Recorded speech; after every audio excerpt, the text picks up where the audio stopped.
in 15 seconds.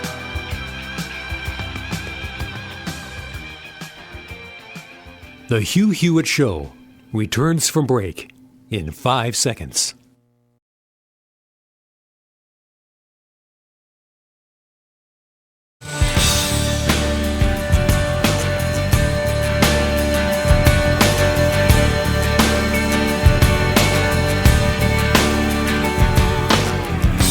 Welcome back, America. I'm Hugh Hewitt. The very best book about Brett Kavanaugh's confirmation of the United States Supreme Court is Justice on Trial by Molly Hemingway, Carrie Severino.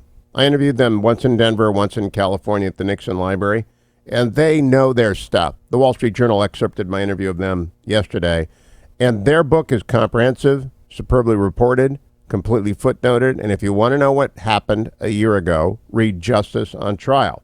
If you want to be confused, try and follow Kate Kelly and Robin Pograbin as they go around from place to place talking about the Kavanaugh book they've written that is a hatchet job, and their New York Times piece, which was a hatchet job and has been discredited. Here they are 2 nights ago on MSNBC with Lawrence Wright. These are the bad writers, not the good ones. Kate Kelly, Robin Pograbin, cut number 1.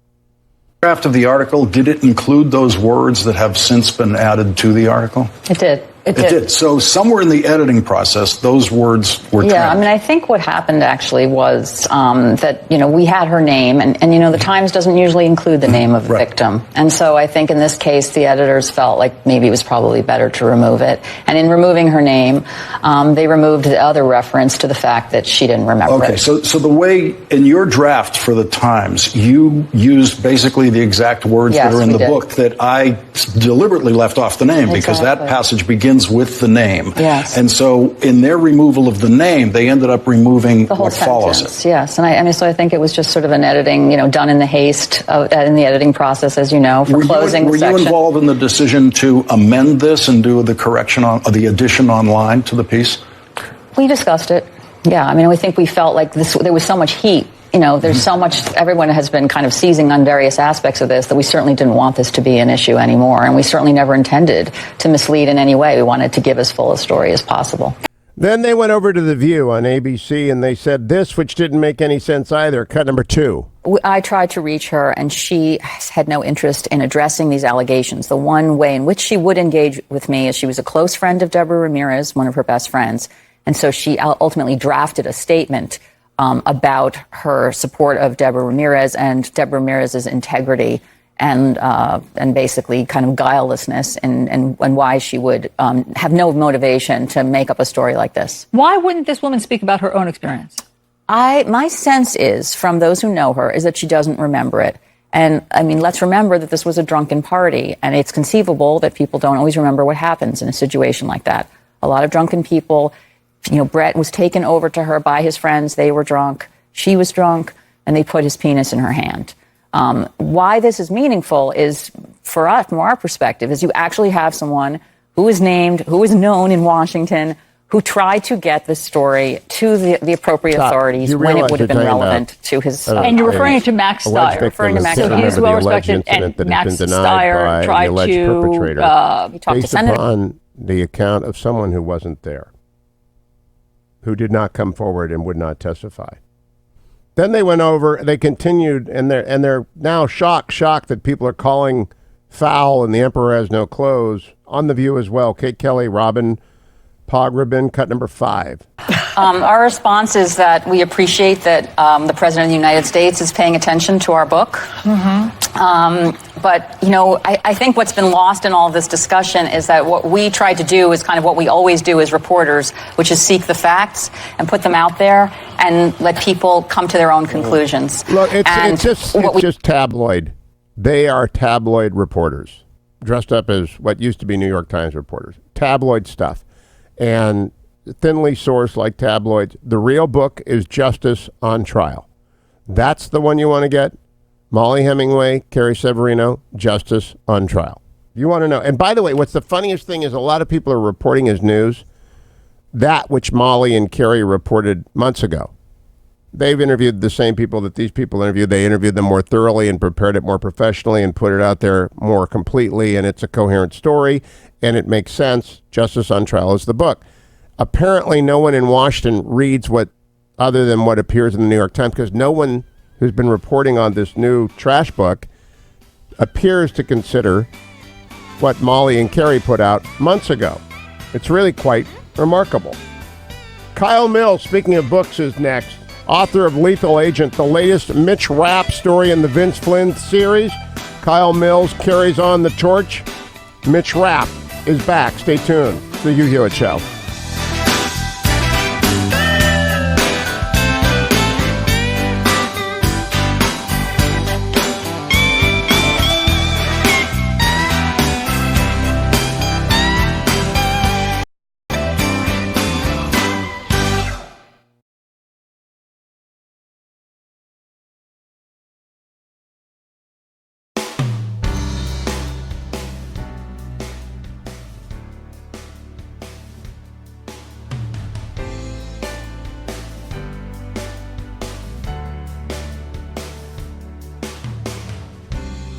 The Hugh Hewitt Show on the Salem Radio Network returns from break in 5 minutes and 15 seconds.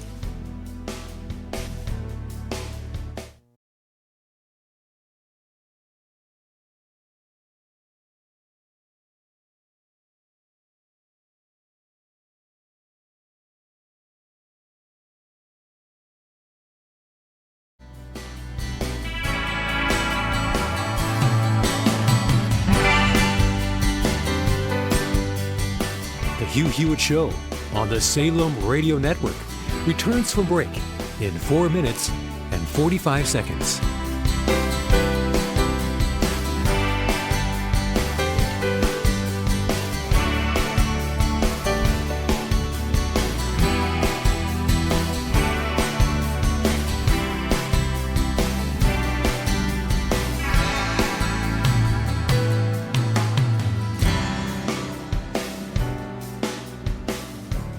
The Hugh Hewitt Show on the Salem Radio Network returns from break in 4 minutes and 15 seconds.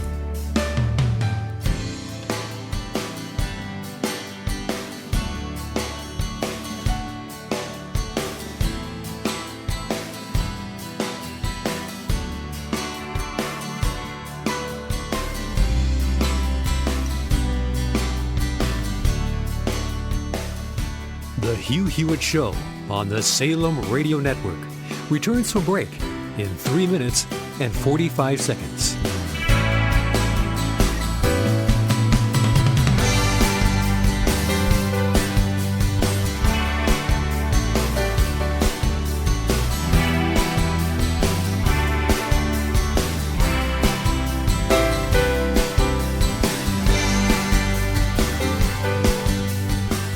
The Hugh Hewitt Show on the Salem Radio Network returns from break in 3 minutes and 15 seconds.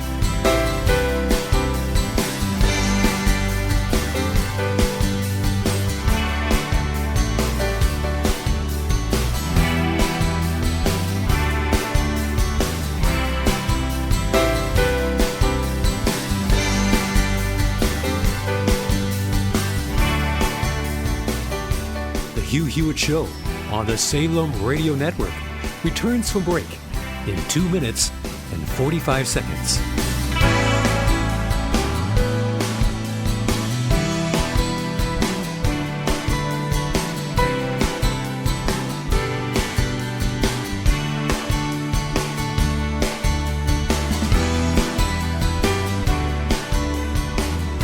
The Hugh Hewitt Show on the Salem Radio Network returns from break in 2 minutes and 15 seconds.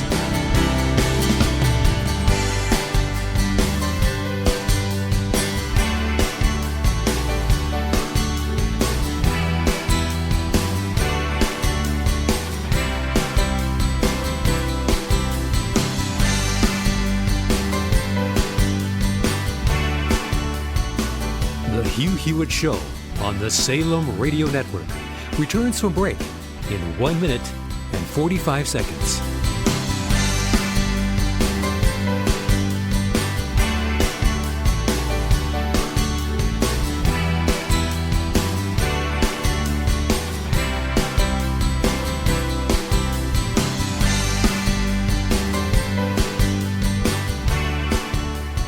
Hugh Hewitt Show on the Salem Radio Network returns from break in 1 minute and 15 seconds.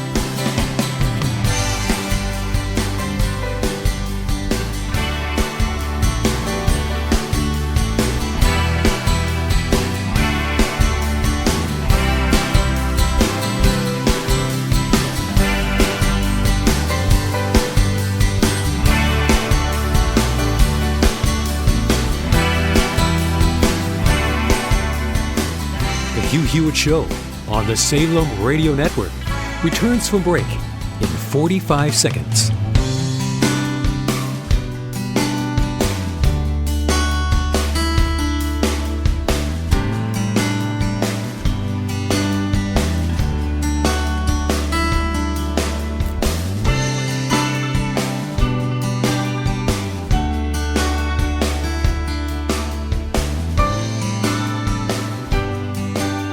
The Hugh Hewitt Show on the Salem Radio Network returns from break in 15 seconds.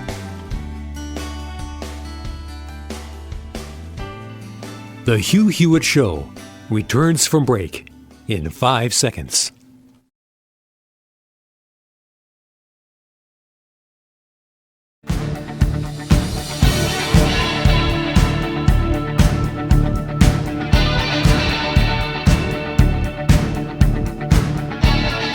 I am joined now, America, by Kyle Mills. Now, many of you will not know Kyle's name. Many of you will. He's been a very successful political thriller novelist for many, many years. And then after Vince Flynn died, our late great friend Vince Flynn, after a couple of years, the family came and they picked Kyle Mills out of everyone in the country to continue the Mitch Rapp theories. His brand new book, Lethal Agent, is out.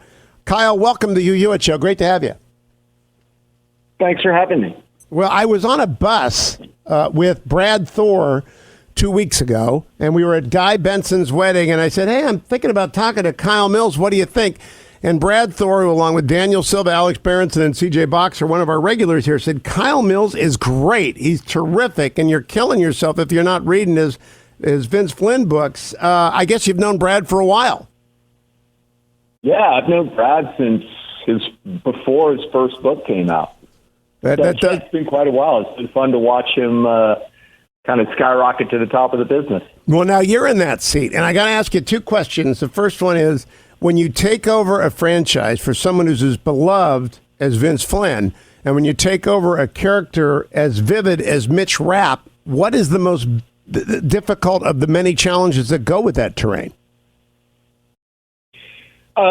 For me, a lot of it was just familiarizing myself with the entire universe and all the characters. Vince had been writing for a long time, and there are a lot of details. I mean, going back all the way from, when Mitch was in college. So, and his fans are, incredibly devoted, and any little mistake you make, let me tell you, they point it out. Oh, I'll bet you they do. You brought back Stan Hurley pretty late in the book. It was pretty late in the book when Stan Hurley showed up, but you couldn't get through. Irene Kennedy, I expected. I didn't know if you would dip back that far, but you've just bought into the legend of Mitch Rapp completely. Yeah, and honestly, it's really fun to bring back old characters. Some of, one of Mitch's old girlfriends came back in Enemy of the State, and because I'd always wondered what happened to her. So that's kind of one of the fun things about having taken over is all these characters, I think, they kind of disappeared a while back. What have they been doing? I can explore that. Now, you wrote The Survivor, Pursuit of Honor, The Last Man. I think this is your fourth, or is it your fifth Vince Flynn book? This is my fifth, the one that's just about to come out, Lethal Agent.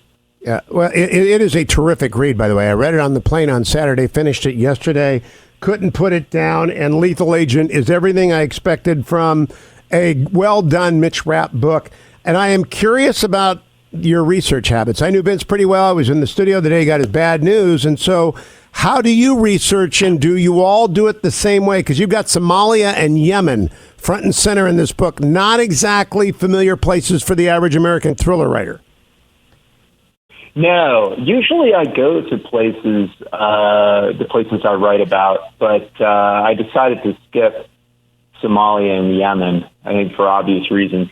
It's a lot easier now. I have my father was the FBI agent and the director of Interpol, so I have a lot of friends in the intelligence community that can help me out. And, also it's much easier with the internet now. I mean, I remember when I wrote my first book before the internet, it was about the drug war and having to call the DEA and get all these big DEA documents and pour through them. But it's a little easier to get your questions answered now.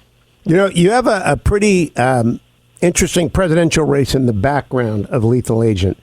And in that, you write at one point, what the American people want, what they thirst for is to hurt the people they hate. They don't want a politician droning on about unemployment. They want a general. They want to blindly follow someone who can provide them an enemy and lead them to victory against that enemy. Someone who can give their lives purpose. The bad presidential candidate says. She leaned back against her desk and glared down at him. If you spend your time and my money finding out ways to help people, we're going to lose this election. But if you can find me ways to inflict damage, we're going to run away with it. How much of that is useful to the plot? How much of that is Kyle Mills? Well, I think what I was going for with Lethal Agent was to write a classic Vince Flynn thriller. With Red War, I had departed on that a little bit, and I wanted to throw a new twist into the series. And Lethal Agent, I thought, this is going to be straight up classic.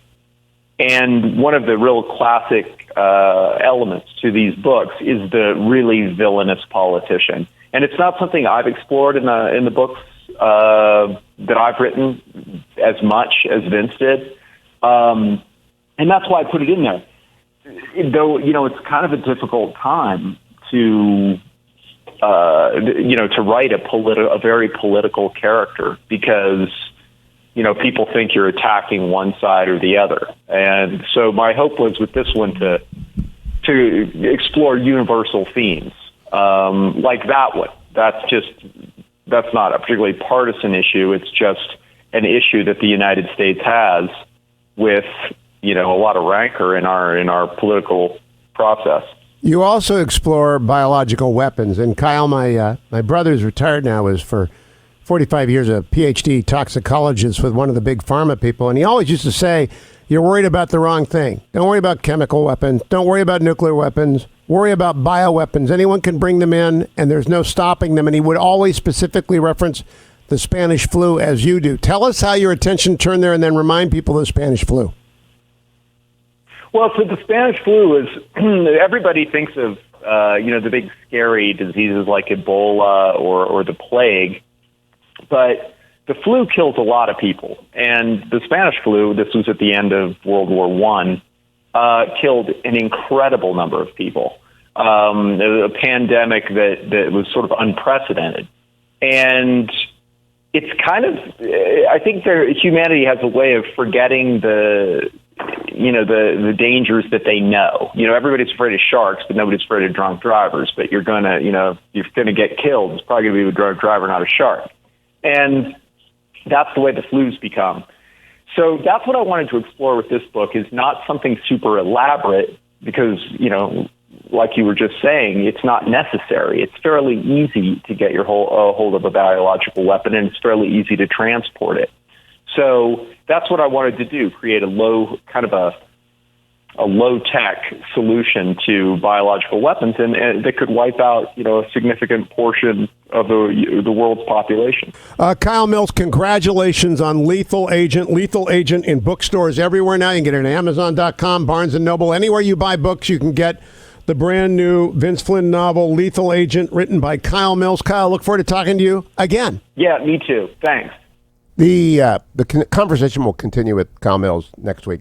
And I really did enjoy Lethal Agent completely. It has a lot about the American-Mexico border in it as well. Bernie Sanders was talking yesterday about immigration, so I wanted to play that for you. It's my daily walk through some Democratic talking points.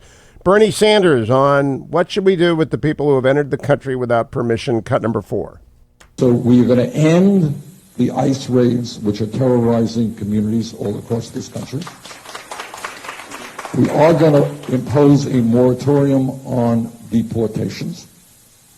News. A moratorium on deportation. No more deportations with Bernie Sanders. Elizabeth Warren will not be overbid, though, in her appeals to the left. Here she is offering men something that only women have right now, or actually they don't have it, but Elizabeth Warren's going to give it to them both. Cut number 6. But the second part is to make sure that we provide basic health care for every American, and that includes the full range of reproductive rights for women and for men. So men now are going to have the right, I guess. I don't know what that means. Nobody knows what that means. Joe Biden, though, out there being Joe. I love Joe Biden because when he is finally dropped by the Democrats, I will miss him greatly. He has been a bastion of this show for 20 years. Joe Biden on what doubling the tax credit for kids will do. Cut number 7. You get a tax break for a racehorse. Why in God's name couldn't we provide a $8,000 tax credit for everybody who has child care costs? It would put 720 million women back in the workforce. It would increase the GDP, to sound like a wonk here, by about 0.8%. It would grow the economy. Okay, America's population is 330 million. All right, so that's our baseline, 330 million. We have full employment right now. I don't know what he's saying here, but let's play it again. Cut number 7. You get a tax break for a racehorse. Why in God's name couldn't we provide a $8,000 tax credit for everybody who has child care costs? It would put 720 million women back in the workforce. It would increase the GDP. All right, stop. 720 million women back in the workforce. That is nuts because there aren't 720 million women in America.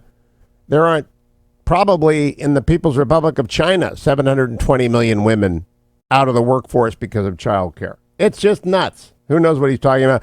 But he was having a bad day yesterday. He got his strikes confused.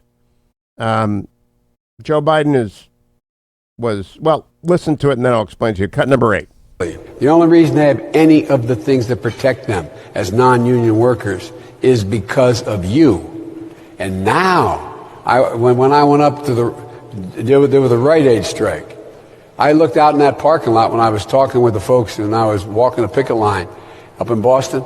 And what happened? I looked out there and I'll bet you 40% of the people there were non-union. They were there cheering because guess what? They had just been taken advantage of. They'd been taken advantage of across the board. I think we got a chance. If we're vocal about it, if you have a president and a Congress who speaks out about it and intimidated by it, I think we have a chance to start a movement again. Labor is down to 10% of the private sector from its high above 50% in the 50s and 60s. But that strike that he's talking about wasn't Rite Aid. It was Stop and Shop. Joe's really having some problems in remembering very basic things. Ayanna Pressley, Congresswoman, on CNN yesterday, still wants to impeach Brett Kavanaugh. If you read Justice on Trial, that won't be the case. But here is Congresswoman Pressley. Oh, and I believe that every member of this caucus and beyond, because this is not a partisan issue. Again, this is an epidemic. And for far too long, we have been way too tolerant and complicit in perpetuating rape culture. And so I think that everyone is committed in this Democratic caucus to addressing that issue. But Durbin says, get real, Congresswoman. He says, get real. To that you say what? I say this is the reckoning. And gone are the days we will be complicit and lackadaisical in the fact that this is an epidemic and survivors deserve healing and justice and everyone deserves due process. I've filed this resolution to initiate an impeachment inquiry because we need to get to the truth. And I think that Congress we've proven that we can do the work of legislating, of oversight, and initiating investigations. That's what's happening in judiciary right now. No, it's not actually, but she can have that fantasy. It is not happening. And Dick Durbin said, all you impeachment people go away. You ought to go away and read Justice on Trial. And when you're gone, go to relieffactor.com. I'm holding it up right now. It's that time of the morning when I open up my relieffactor.com. Oh, that's my new bag. Where's my old bag? There it is. My relieffactor.com open bag. I don't want to open two bags at the same time. Take out my 4 pills, Icarian, curcumin, resveratrol, and omega. Grab my club soda. LaCroix is what I'm drinking in the studio. I didn't have any coffee this morning. I ran out of coffee, couldn't bring it with me. And so, ReliefFactor.com. Keep chewing the game. $19.95 gets you started. Go and get it today. Say more about it in hour number 2 here on The Hugh Hewitt Show. Portions of The Hugh Hewitt Show are brought to you by Simon & Schuster.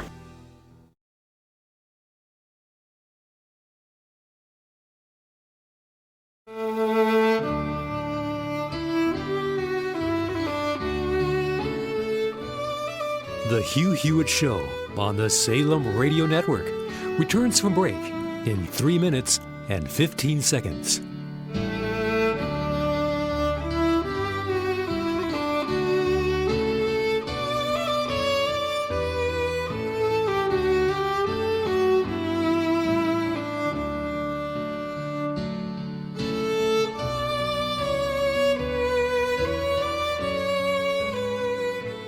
The Hugh Hewitt Show on the Salem Radio Network returns from break in 2 minutes and 45 seconds.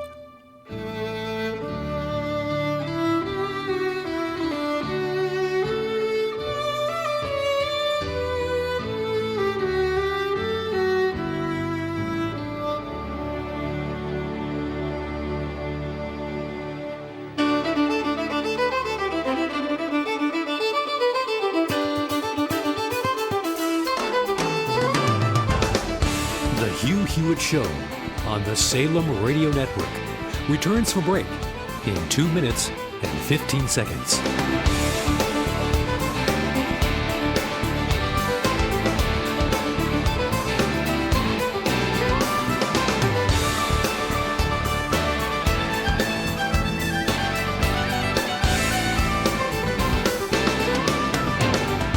The Hugh Hewitt Show on the Salem Radio Network returns from break in 1 minute and 45 seconds.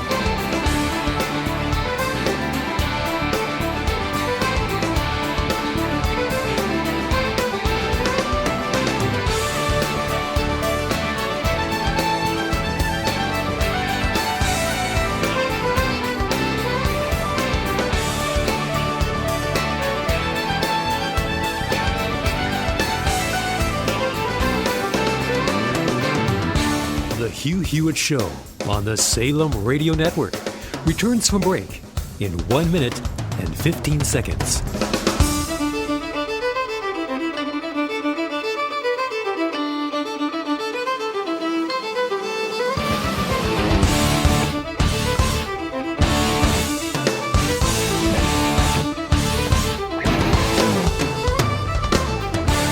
The Hugh Hewitt Show on the Salem Radio Network returns for break in 45 seconds.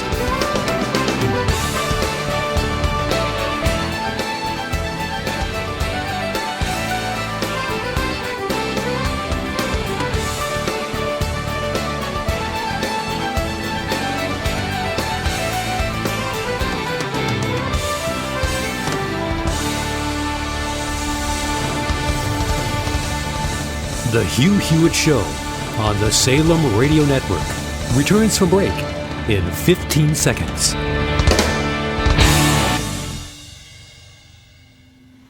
The Hugh Hewitt Show returns from break in 5 seconds.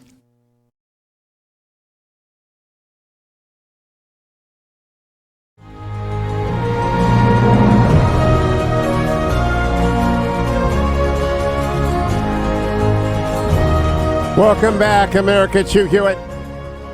The Israeli elections pretty much tied over there, just a deadlock, with 90% of the vote officially counted. Blue and white has 32 seats in the 120-member parliament. Likud has 31. But that 10% of the vote doesn't even include the military vote or the overseas vote, which will be added in. It'll be neck and neck here to see who gets the request from the prime minister to form a government. And the coalition building is going to go on and on and on. Meanwhile, Netanyahu will remain as the prime minister. Don't be surprised if we go back to elections in Israel again, 3 times in a year. because that is just a deadlock. They keep saying that the left-wing bloc has 56 recommends, which means seats in parliament, but that includes the Arab bloc of 12 to 15. So I really think Netanyahu did much better than anyone else. The right wing did much better. And Lieberman is the kingmaker, and Lieberman can put Netanyahu back into power immediately. We'll see what happens. We'll just have to wait. It's going to be until we get the actual split. They won't even begin negotiating, and then it takes weeks, 6 or 7 weeks, to begin negotiating. Andrew Gillum was defeated in the race for governor, and Ron DeSantis, who won in Florida, is just killing it. His public approval's off the charts. Andrew Gillum is pretty bitter about this, and unloaded on Donald Trump yesterday, cut number 10. Well, actually, I got a lot of theories on the where, but very, very concerning that our own government appears not to be taking this very, very seriously from the top of the government and throughout that administration. And the worst part about it is I have no expectation that this administration under this current leadership is actually going to take affirmative steps here, largely because this president ties his legitimacy of his presidency to the fact that he has to quell any legitimate information that would suggest that the Russians had an impact on the outcome of the election. So the fact that he feels very, very, very tied to rejecting and himself, trying to claim these things to be false, all because he doesn't want to be considered an illegitimate. He is, in my opinion, an illegitimate, but whatever. That is a completely incoherent statement, completely. But it's got nothing on what happened in House Judiciary Committee yesterday. I'm going to spend the first part of the next hour talking about this. In the House Judiciary Committee yesterday, Corey Lewandowski came in. And Jake Sherman was on Meet the Press Daily yesterday, and he summarized sort of the general circus that is the House Judiciary Committee, cut number 18. If what you're saying is true, which is that Lewandowski shone light on this fact that the president asked him to stop the investigation, why was that not the focus of every single Democrat's question at this hearing to bring that to light? If that is your takeaway, at the end of the day, Democrats are going to have to leave this hearing and say, what did we accomplish today? And did it bring us closer to X? They don't know what X is. Yeah. They don't know what they're doing. And at the end of this hearing, I suspect, because I've been texting with members and I was just up there, that they feel like Trump has changed the rules so much that he's impervious to all of this. He's not afraid of impeachment. He's not afraid of legal action because the Justice Department's going to back him up. Yeah. So they're just kind of hapless, coasting along and doing their thing. And Democrats are, by the way, according to Democrats, not according to me, playing into that. And that's what... And Pelosi has not moved a centimeter. She still does not want to impeach the president. And even more so, Jerry Nadler went on New York radio yesterday, I believe, and said, I want to impeach, and we have the information we need to impeach. Nancy Pelosi has said the exact opposite of both of those things. I mean, I've covered Congress for 10 years. I've not seen divides like this on such a big issue even in these last 10 years. So that was Nicole Wallace of the left saying Jerry Nadler is hapless. That was Jake Sherman, very good journalist, saying they don't know what they're doing. Here's Jerry Nadler himself trying to explain what he thinks is going on. Cut number 11, the chairman of the House Judiciary Committee. In at least 5 of those episodes, evidence laid out in the special counsel's report established that all the elements of obstruction of justice were met. Today, despite the roadblocks the White House has thrown up, we will focus on one of the most concerning of those 5 episodes. It is the president ordering the Attorney General, through Mr. Lewandowski, to stop the special counsel's investigation into the president and his campaign. As the report detailed, Mr. Dearborn was enlisted as part of that effort as well. Mr. Porter has other critical evidence regarding obstruction. As our hearings with the special counsel and other outside experts established, anyone else involved in these episodes of obstruction would have been charged with a crime. Anyone else. Let that sink in. The president knows this, and the White House is intent on preventing the American people from hearing the details. So it is no surprise that the White House blocked 2 of our witnesses, Mr. Porter and Mr. Dearborn, from showing up at all today. You know, it's actually not a surprise because of something called executive privilege, and which has been routinely exercised by every president since Congress started to try and dig into the executive branch. But Nadler is, to quote Nicole Wallace, hapless. To quote Jake Sherman, doesn't know what he's doing. And we'll explore what happened yesterday at the Lewandowski hearing after the break. Don't go anywhere. It was a remarkable hearing. Mike Pompeo headed to Saudi Arabia. The president weighing options about what to do in response to the Iranian attack. Israel deadlocked at the polls. So much going on. All the news you need, the analysis you must have is right here on The Hugh Hewitt Show. Portions of The Hugh Hewitt Show are brought to you in part by Citizens for Truth in Drug Pricing.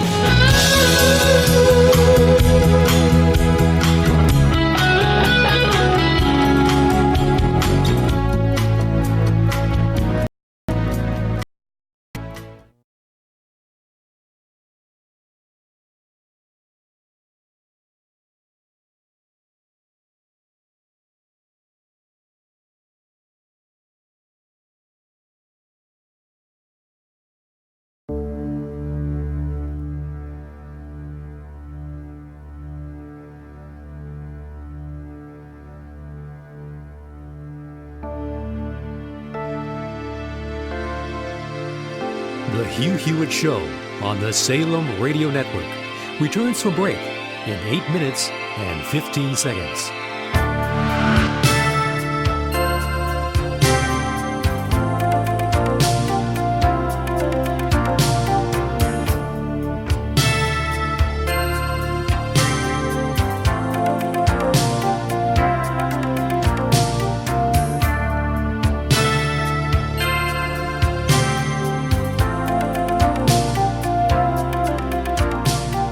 The Hugh Hewitt Show on the Salem Radio Network returns from break in 7 minutes and 45 seconds.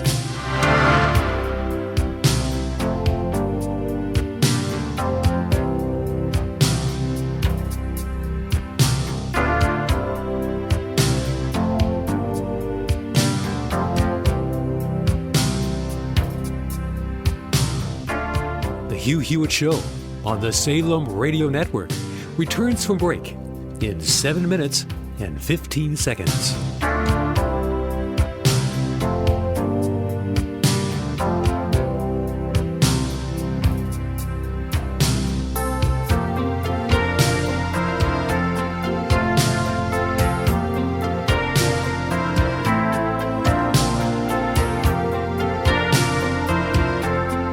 The Hugh Hewitt Show on the Salem Radio Network returns from break in 6 minutes and 45 seconds.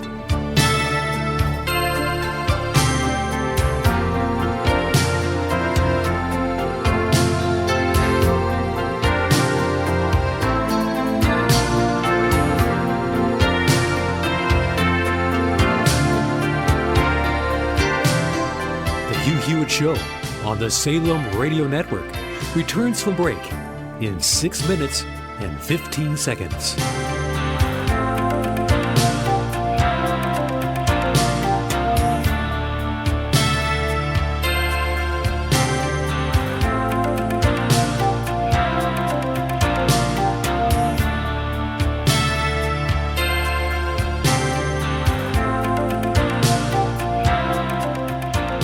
The Hugh Hewitt Show on the Salem Radio Network returns from break in 5 minutes and 45 seconds.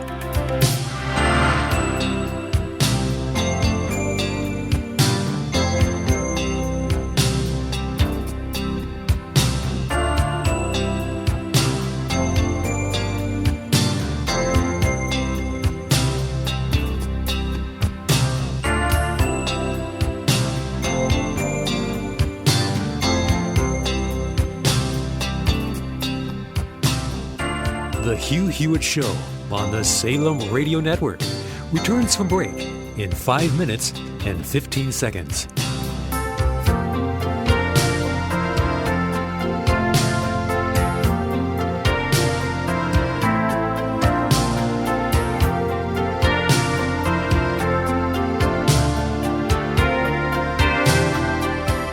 The Hugh Hewitt Show on the Salem Radio Network returns from break in 4 minutes and 45 seconds.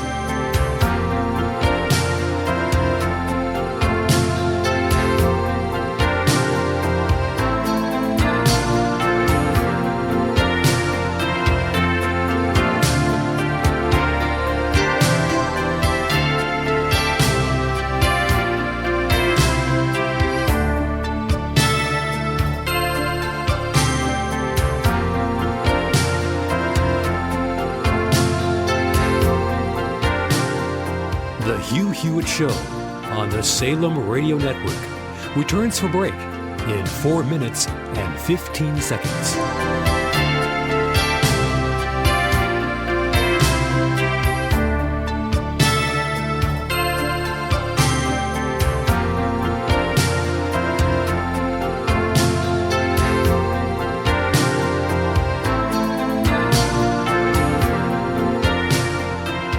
The Hugh Hewitt Show on the Salem Radio Network returns from break in 3 minutes and 45 seconds.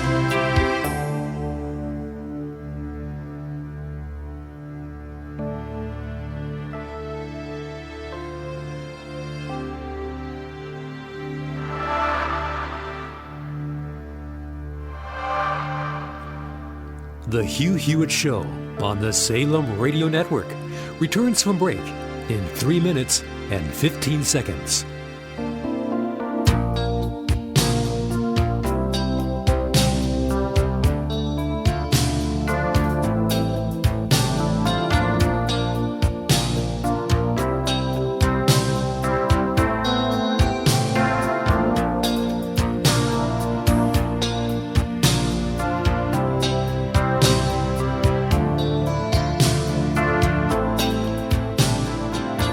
The Hugh Hewitt Show on the Salem Radio Network returns from break in 2 minutes and 45 seconds.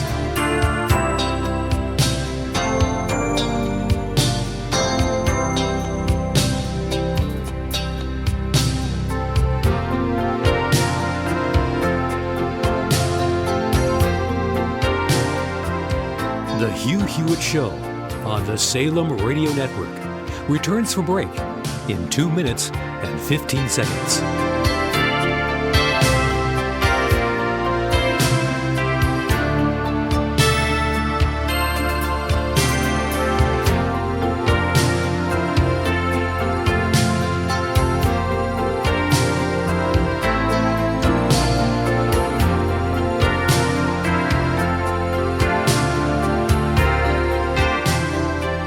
The Hugh Hewitt Show on the Salem Radio Network returns from break in 1 minute and 45 seconds.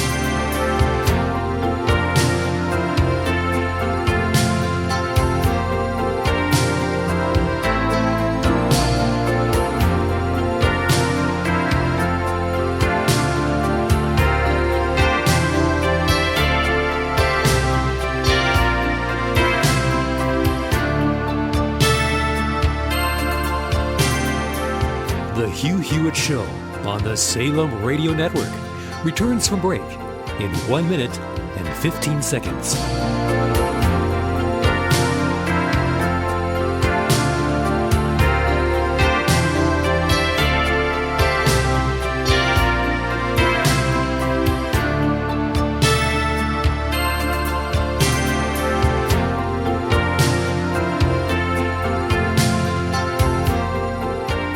The Hugh Hewitt Show on the Salem Radio Network returns from break in 45 seconds.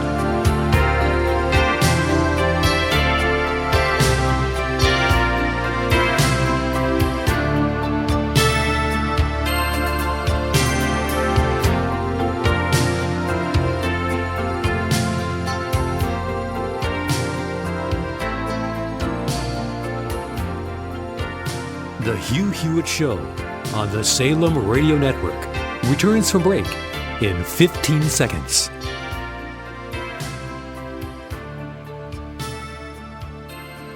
The Hugh Hewitt Show returns from break in 5 seconds.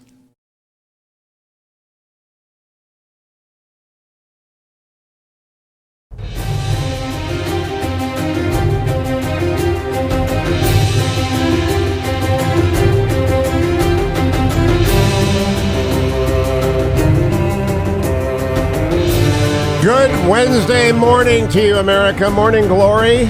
Bonjour, hi. To my Canadian friends, I'm Hugh Hewitt in the ReliefFactor.com studio inside of the Beltway on this Wednesday. You're driving to work. Be happy. You live in the greatest land and the greatest time in history to be alive. So much is going on, though. I am not surprised you're tuning in. The Secretary of State is on his way to the Kingdom of Saudi Arabia. to consult with our ally about Iran's attack on that. Israel has got a deadlocked election, 90% of the vote in, basically a dead heat between Netanyahu and Gantz, the right-wing leader and the center-right leader. But Netanyahu seems to be, to me, stronger than it appears at first glance. He's got 55 or 56 seats solidly in his coalition. He needs to find 5 more votes somewhere else to put him back as prime minister, and horse trading, let the horse trading begin. The joint list you will hear referred to is the list of Arab Israeli politicians, and they've never sat in a government, and it is unlikely that they will sit in any government in the foreseeable future while violence continues on the northern and southern borders of Israel. And therefore, though they're represented in parliament, I don't think they'll be in the government. Therefore, I think the idea that Gantz is ahead of Netanyahu is simply not true, but we will see as the day unfolds, and tomorrow, and they count the military ballots, there's 10% left. Looks like a dead heat. Who knows?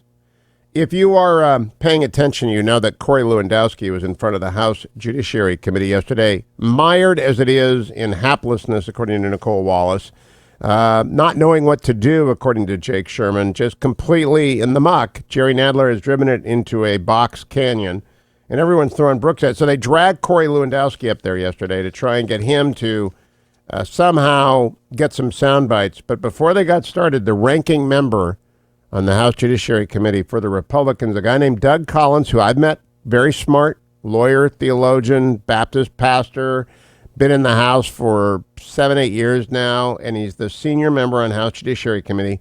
And Doug Collins lit in to Jerry Nadler, and it's just worth listening to. Cut number 12.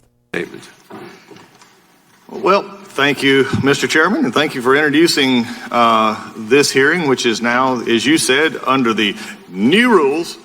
You know, it's sort of the old school, the old rules of the new rules, the new rules of the old rules. These rules that were here all along. And yet, here we go again. We're going to say that they're new because we like the packaging. I've never seen a majority so amazed with packaging in all my life. You know why? Because they can't sell what's inside. They can't sell the product. So they just keep packaging it differently. You know, I think we should I agree with my chairman. I think we should call this for what it is. It's just another simple oversight hearing. In fact, no, I think it's actually become this. It has become, let's read the Mueller report for audiobook. That's what we become. We had Mr. Mueller here. Had a long day of it. Judging by all accounts, it didn't go real well. For the purpose of what you've proclaimed for over 9 months and almost 2 years, that there's impeachable offenses, as my chairman has said, clearly in the Mueller report. But here's the problem. 17 of the members of the Judiciary Committee have said that they think the president ought to be impeached. So why are we still investigating it? 17, you get some more. The problem is you don't have the votes. You don't have the numbers. And even if you got it out of this committee, you don't have it on the floor. That's your problem. So the thing that we're going to do is we're going to drag this committee through oversight hearings, talking about things that have been talked about ad nauseum. We're going to talk about it. We're going to put filters up. We're going to say what it really is or really is not. While in all the things, we're going to try to imply that this president shouldn't be president. You know, it is really interesting to me that we just heard just a moment ago that it was said that these made-up rules at DOJ. Well, it's interesting that now they're made-up rules. They wasn't made-up rules when Obama administration used them. Were they made-up rules then? Just asking for a friend. You know, this is amazing. As we come into this situation, the chairman also said that while we're doing this and stopping committees from searching into products like the immigration issue and foreign influence, I just want to remind everybody here watching and everybody here to see the show today, and also to remind the majority that they have complete jurisdiction over immigration. We have complete and total jurisdiction over immigration for the most part. All we have to do is, if you want to fix the border, put a bill up. You don't want to do that. You like this. You like having the press here. You like the cameras because it makes it appear like something's happened that's not. But the real thing, and it's coming out, the American people are starting to get it. They're starting to get it that if you're just howling at the wind, you're not doing anything. You're making them think you are, but you're not. So don't bring to me immigration anymore that you want to deal with it. You just want to bring administration officials in here and yell at them because what you don't like is happening. And I agree, we need to fix it. Bring us a bill, bring my bill, bring your bill, but do something about it. Quit talking about it. Foreign influence. The only real thing we all agree on in the Mueller report was foreign influence from Russia, but yet where's the bill? Where's the bill? Where's Waldo? Where's the bill? We don't do anything about it. We like to talk about it because we think it makes the president look bad, because that's the implication we've been giving for 2 years. Unfortunately, we also don't really want information in this committee either. If we did, we'd work like the Intel Committee had done. You know, we've had that issue before. They actually work with witnesses to get them to come in. Mr. Lewandowski, I believe, said he'd come without a subpoena, but yet we subpoenaed him anyway. Because it looks, as I was told earlier this year, from the chairman's perspective, a subpoena is a start of a dialogue. Not according to Black's Law Dictionary, but who cares? We're just the Judiciary Committee. This is the problem we're having. This committee does not want to interview Don McGahn behind closed doors. They want him in front of everybody. They want to do this out front. They don't try to actually get information. That's what real oversight is. Real oversight is trying to get information. But we don't do that.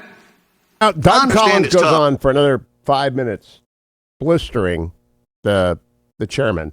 And then Corey Lewandowski takes to the floor, and he does the same thing. Cut number 14. We'll start it now and play it in the next segment as well. Corey Lewandowski yesterday in front of the House Judiciary Committee. Mr. Lewandowski, we received a letter from the White House just yesterday that they will not let you answer any questions beyond what you told the special counsel and was publicly released. The White House's instruction to you is based on a bogus claim of executive privilege, even though you did not work a single day for the administration, let alone in the executive branch.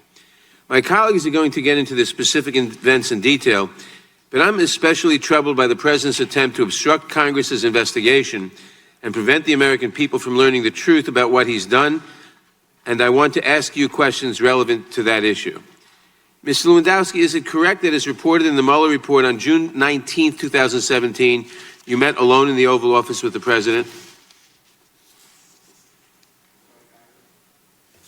I said, is there a book and page number you can reference me to, please? I don't have a copy of the report in front of me. Volume 2, page 90. But I simply ask you, is it correct that as reported in the Mueller report on June 19th, 2017, you met alone in the Oval Office with the president? Could you read the exact language of the report, sir? I don't have it available to me. I don't think I need to do that, and I have limited time. Did you meet alone with the president on that date? Congressman, I'd like you to refresh my memory by providing a copy of the report so I can follow along. You don't have a copy with you? I don't have a copy of the report, Congressman. Clock will Mr. Chairman, I request that the clock be stopped while this charade is sorted out.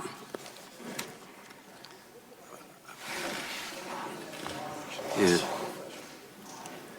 Okay.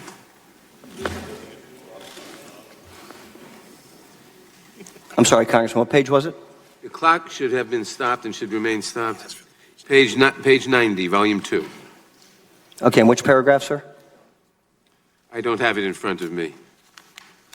I'd like a reference, sir, so I can follow along on what they're asking.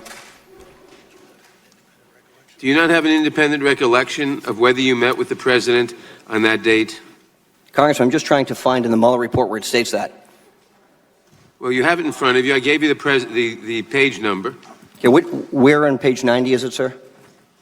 Mr. Chairman, you got to start the clock. No, I don't have to start the clock when he's filibustering.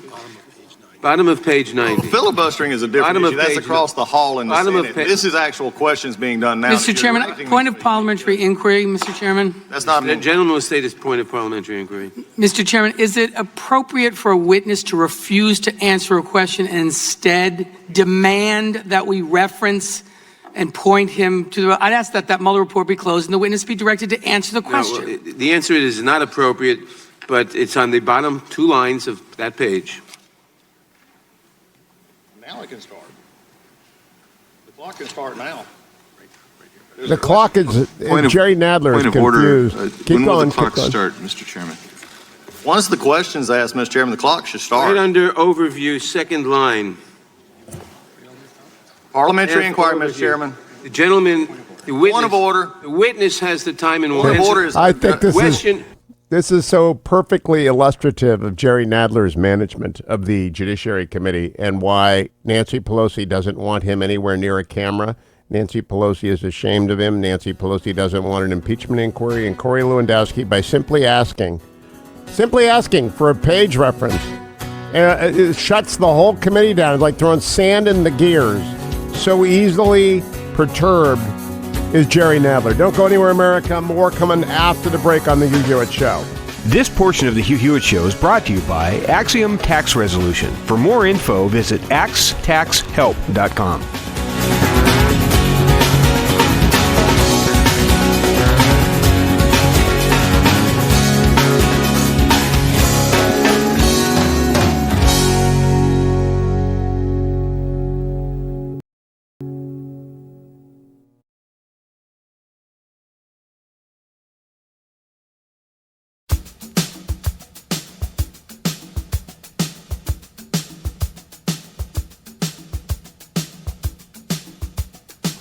The Hugh Hewitt Show on the Salem Radio Network returns from break in 4 minutes and 15 seconds.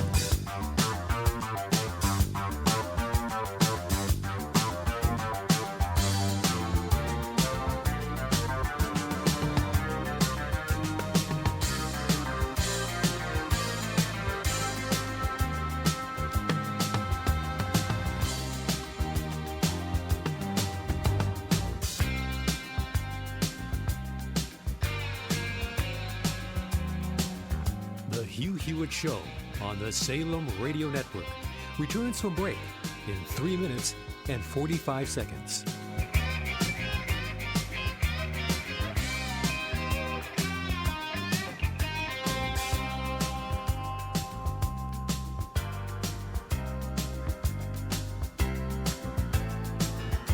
The Hugh Hewitt Show on the Salem Radio Network returns from break in 3 minutes and 15 seconds.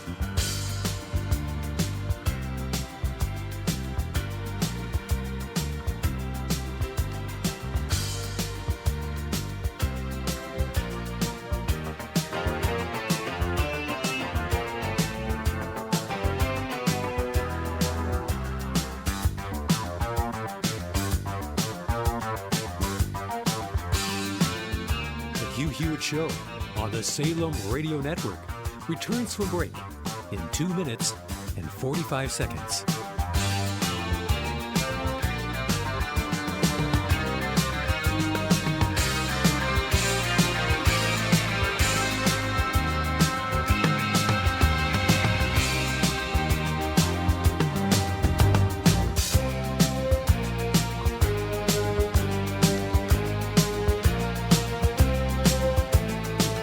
The Hugh Hewitt Show on the Salem Radio Network returns from break in 2 minutes and 15 seconds.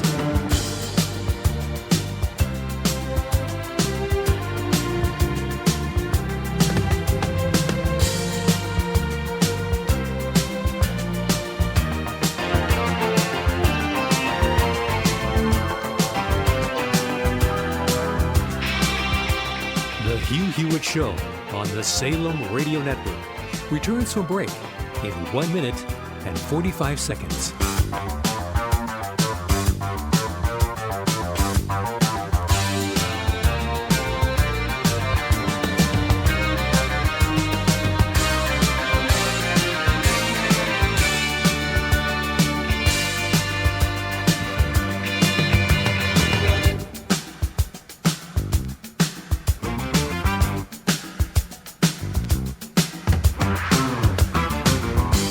The Hugh Hewitt Show on the Salem Radio Network returns from break in 1 minute and 15 seconds.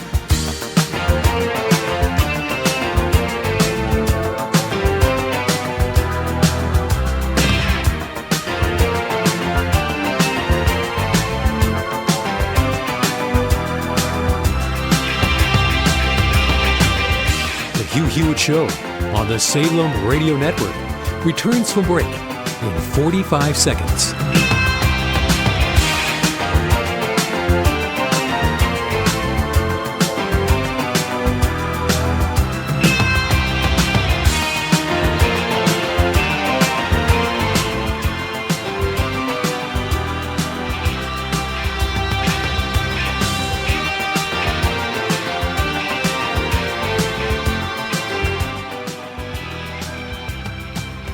The Hugh Hewitt Show on the Salem Radio Network returns from break in 15 seconds.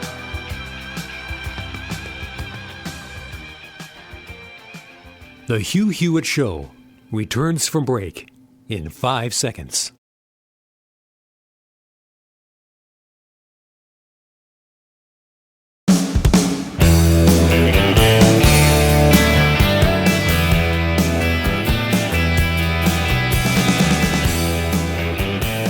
Welcome back, America. It's Hugh Hewitt. The President of the United States has tweeted,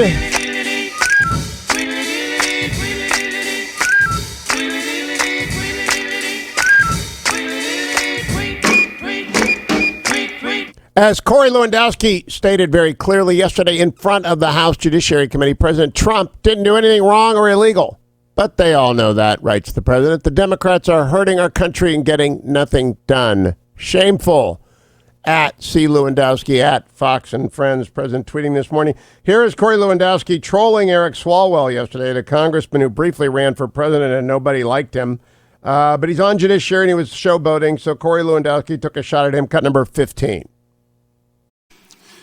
Mr. Lewandowski, I'm going to put a slide up, and it's the words that President Trump dictated to you on July 19. Can you read what you wrote down? I'm happy to have you read it, Congressman. Well, why don't you want to read it, Mr. Lewandowski? I think you should afford me the same privilege you afforded Director Mueller. Would you like to read it? No, you're welcome to read it. Are you ashamed of the words that you wrote down? President Swalwell, I'm very happy of what I've written, but you're welcome to read it if you'd like. Are you ashamed to read it out loud? I'm not ashamed of anything in my life, Congressman. Are you? Then why don't you read the words?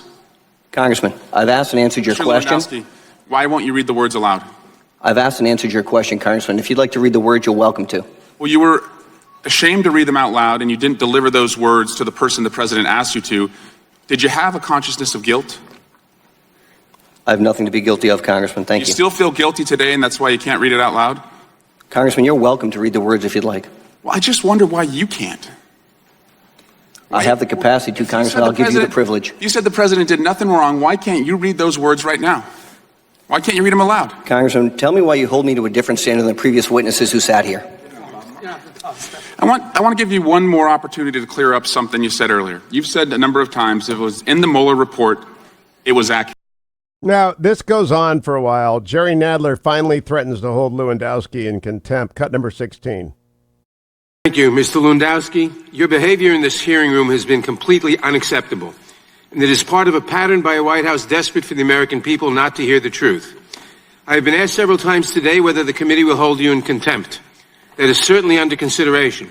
But there is a far more troubling level of contempt on display here today, and that is President Trump's role in your refusal to answer questions. The pattern of obstruction laid out in the Mueller report has not stopped. You showed the American public in real time that the Trump administration will do anything and everything in its power to obstruct the work of the Congress. The president's lawyers are sitting behind you right now to make sure that you do not answer us. Well, this committee is focused on the evidence of potential corruption, obstruction, and abuse of power.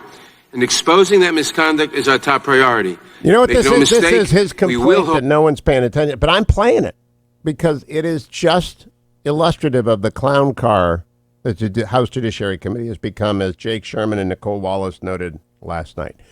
Now, let me do some daily homework here for you. By the way, I talked to Perry Cronin, the founder of Axiom Tax Resolution, about the IRS's Fresh Start Initiative. And yes, there really is a Fresh Start Initiative. If you owe more than $10,000 to the IRS, you have a conversation with Perry. He will tell you about it. Let him hear your situation and see if you qualify for the Fresh Start Initiative. But it's only for people who owe more than $10,000 to the IRS. He was sharing with me how he's able to settle IRS debts for as much as 85% off the original amount owed for many of his clients. I highly recommend you call Axiom Tax Resolution. The number for Perry is 844-8-TAX-PRO. That toll-free number again, 844-8-TAX-PRO. Or you go online to axtaxhelp.com, axtaxhelp.com. AndrewandTodd.com will help you with your house. Get it refinanced, get you the best mortgage interest rate out there.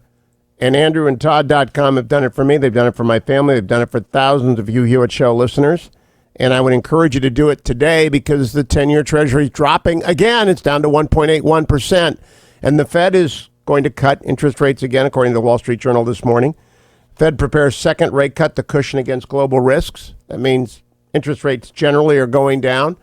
Yesterday, the Dow was up 33, the NASDAQ up 32, but everything is red this morning. S&P down 5, NASDAQ down 15, down 43. Interest rates, though, are down. Time to go to andrewandtodd.com or call them at 888-888-1172. They're with Sierra Pacific Mortgage, 888-888-1172 or at andrewandtodd.com. Stay tuned. I'll be right back on The Hugh Hewitt Show.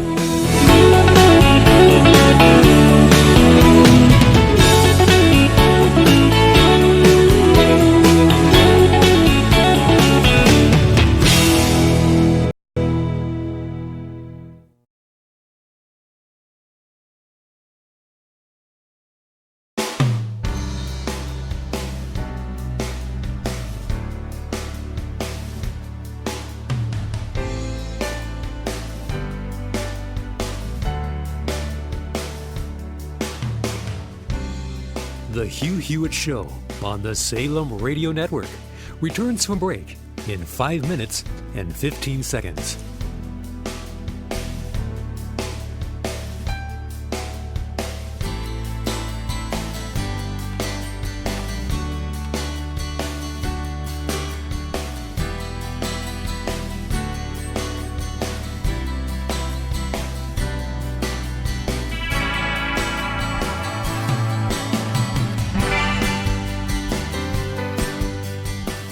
Hugh Hewitt Show on the Salem Radio Network returns from break in 4 minutes and 45 seconds.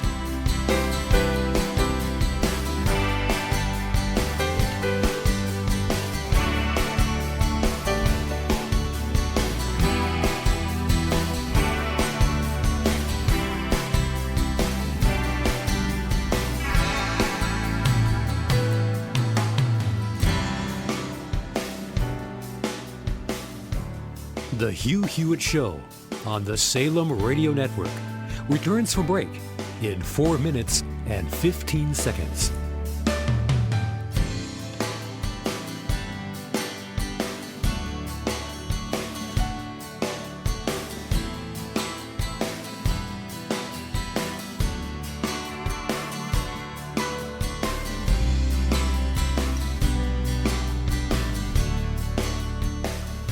The Hugh Hewitt Show on the Salem Radio Network returns from break in 3 minutes and 45 seconds.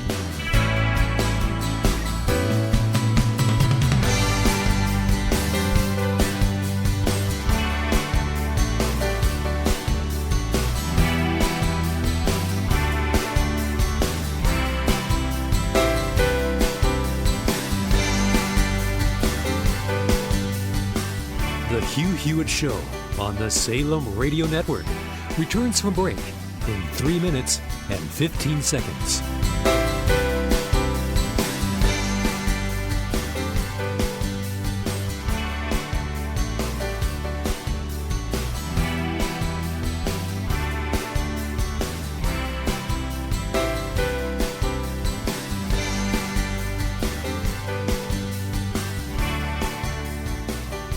The Hugh Hewitt Show on the Salem Radio Network returns from break in 2 minutes and 45 seconds.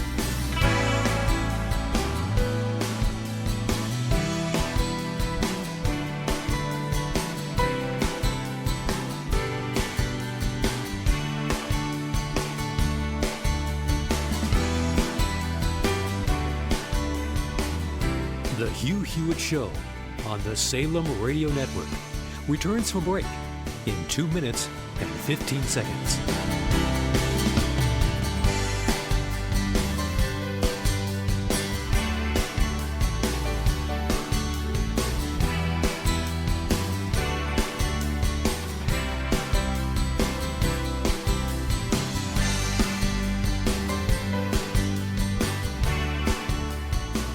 The Hugh Hewitt Show on the Salem Radio Network returns from break in 1 minute and 45 seconds.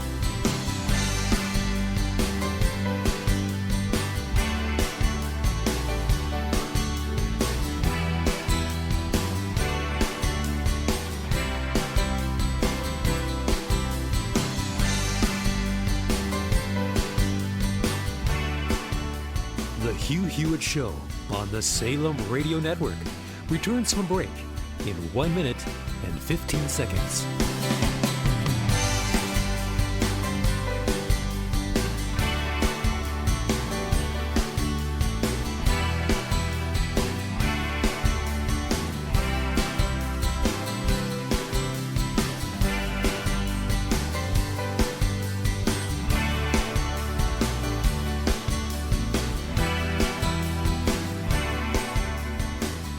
Hugh Hewitt Show on the Salem Radio Network returns from break in 45 seconds.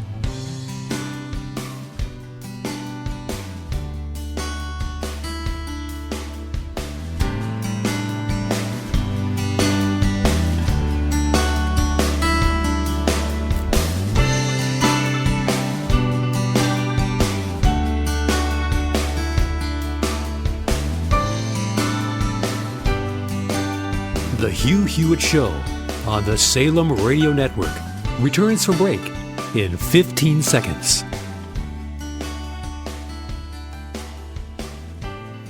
The Hugh Hewitt Show returns from break in 5 seconds.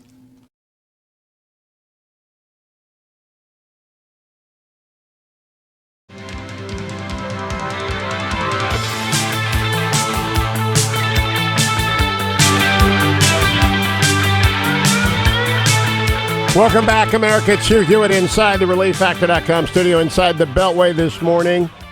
Good Wednesday morning to you, joined by Congressman Mike Gallagher.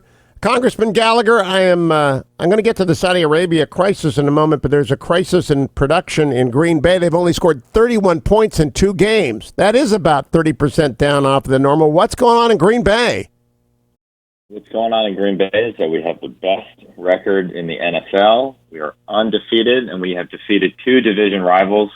And I wish I could say the same for the Browns, who are really struggling despite all the offseason hype.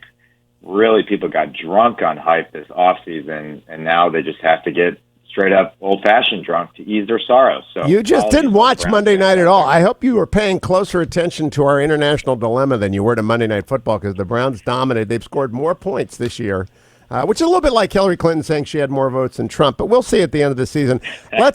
Let's talk about, first of all, you're on the House Armed Services Committee. We have new audiences in Bloomington, Indiana, new audience in Fort Myers, Florida. Congressman Gallagher joins me most weeks to talk about matters of national security. So what did you make of the brazen attack, and what do you think happened this weekend, Congressman Gallagher? Well, I shouldn't be shocked, but I have been shocked by people such as Ben Rhodes and other defenders of the Iran deal going out there and placing the blame on the Trump administration, which is absurd to me because all the evidence that I've seen, and it is yet to be contradicted by any major media source, and I have not reviewed any underlying intelligence. We're hoping for a brief later this week, but it suggests that the strike came from Iran, that Iran is the culprit. This is an act of economic terrorism. They are attempting to disrupt the global energy market, and I think it fits into a pattern of Iran's escalating misbehavior over the past year, and more broadly fits with the rhetoric of its regime's top leaders.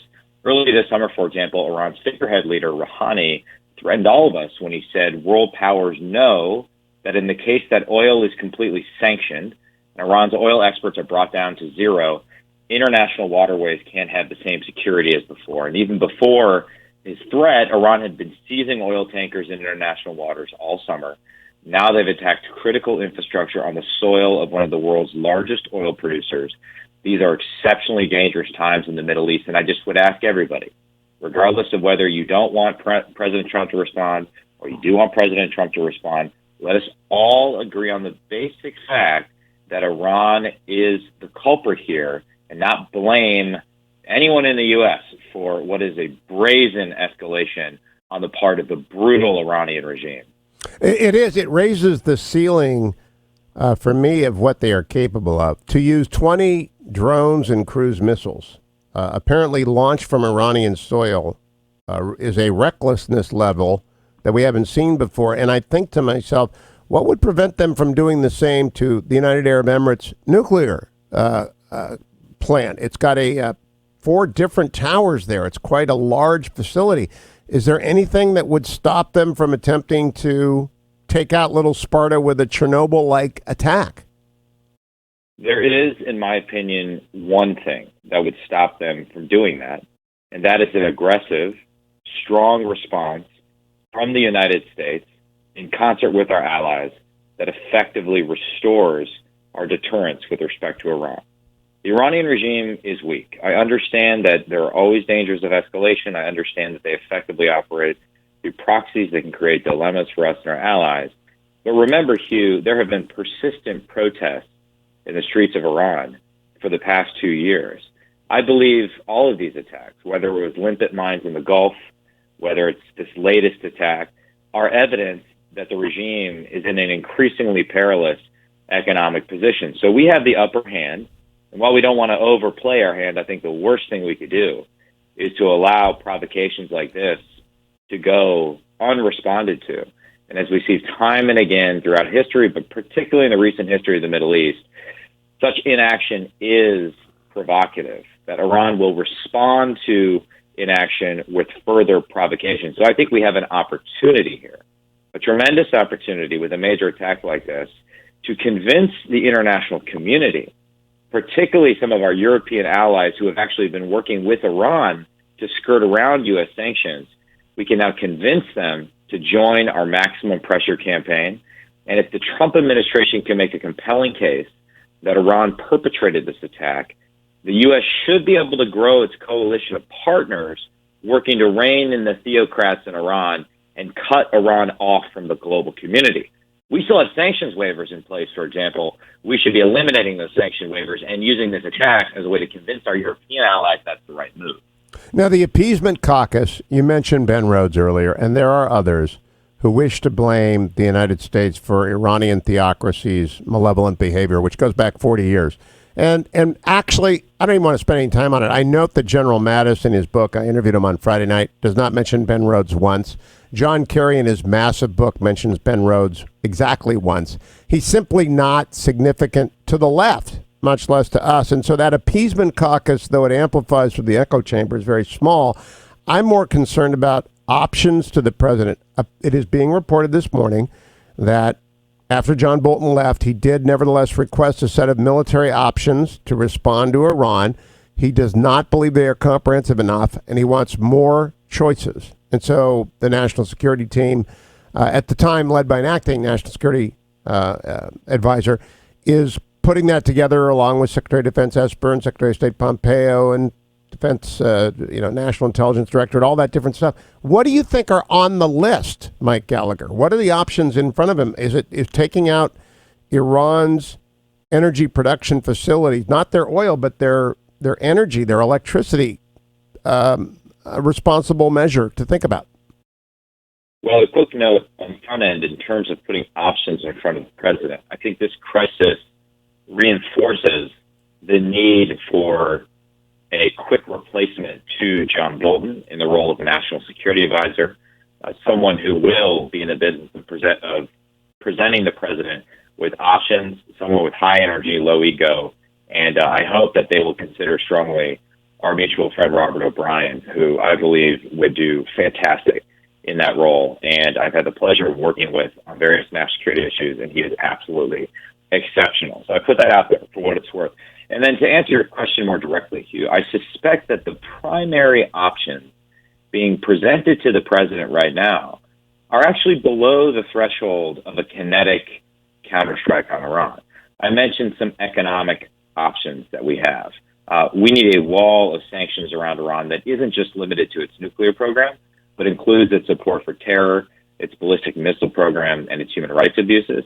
The first step is to sanction the central bank of Iran for its terror financing of Hezbollah. Trump has reimposed sanctions on the central bank after they were lifted by President Obama as part of the JCPOA, but Congress could codify these sanctions in order to make it more difficult for a future president to lift them. We also have more economic weapons at our disposal when it comes to key sectors of the Iranian economy like mining and chemicals. And then, as I mentioned before, we need to end oil and nuclear waivers. This is Iran's biggest vulnerability. So we have economic weapons. The second thing I'd say is there's a bucket of cyber tools at our disposal. In last year's NDAA, in Section 1642, We gave Cybercom, we Congress, we authorized Cyber Command to take appropriate and proportional action in foreign cyberspace to disrupt, defeat, and deter attacks against China, North Korea, and Iran. So just as we believe that we responded to the Iranian shoot down of our unmanned drone with a cyber attack, we have the ability with cyber weapons to impose enormous costs on Iran's oil economy. And I'm sure the president is considering that.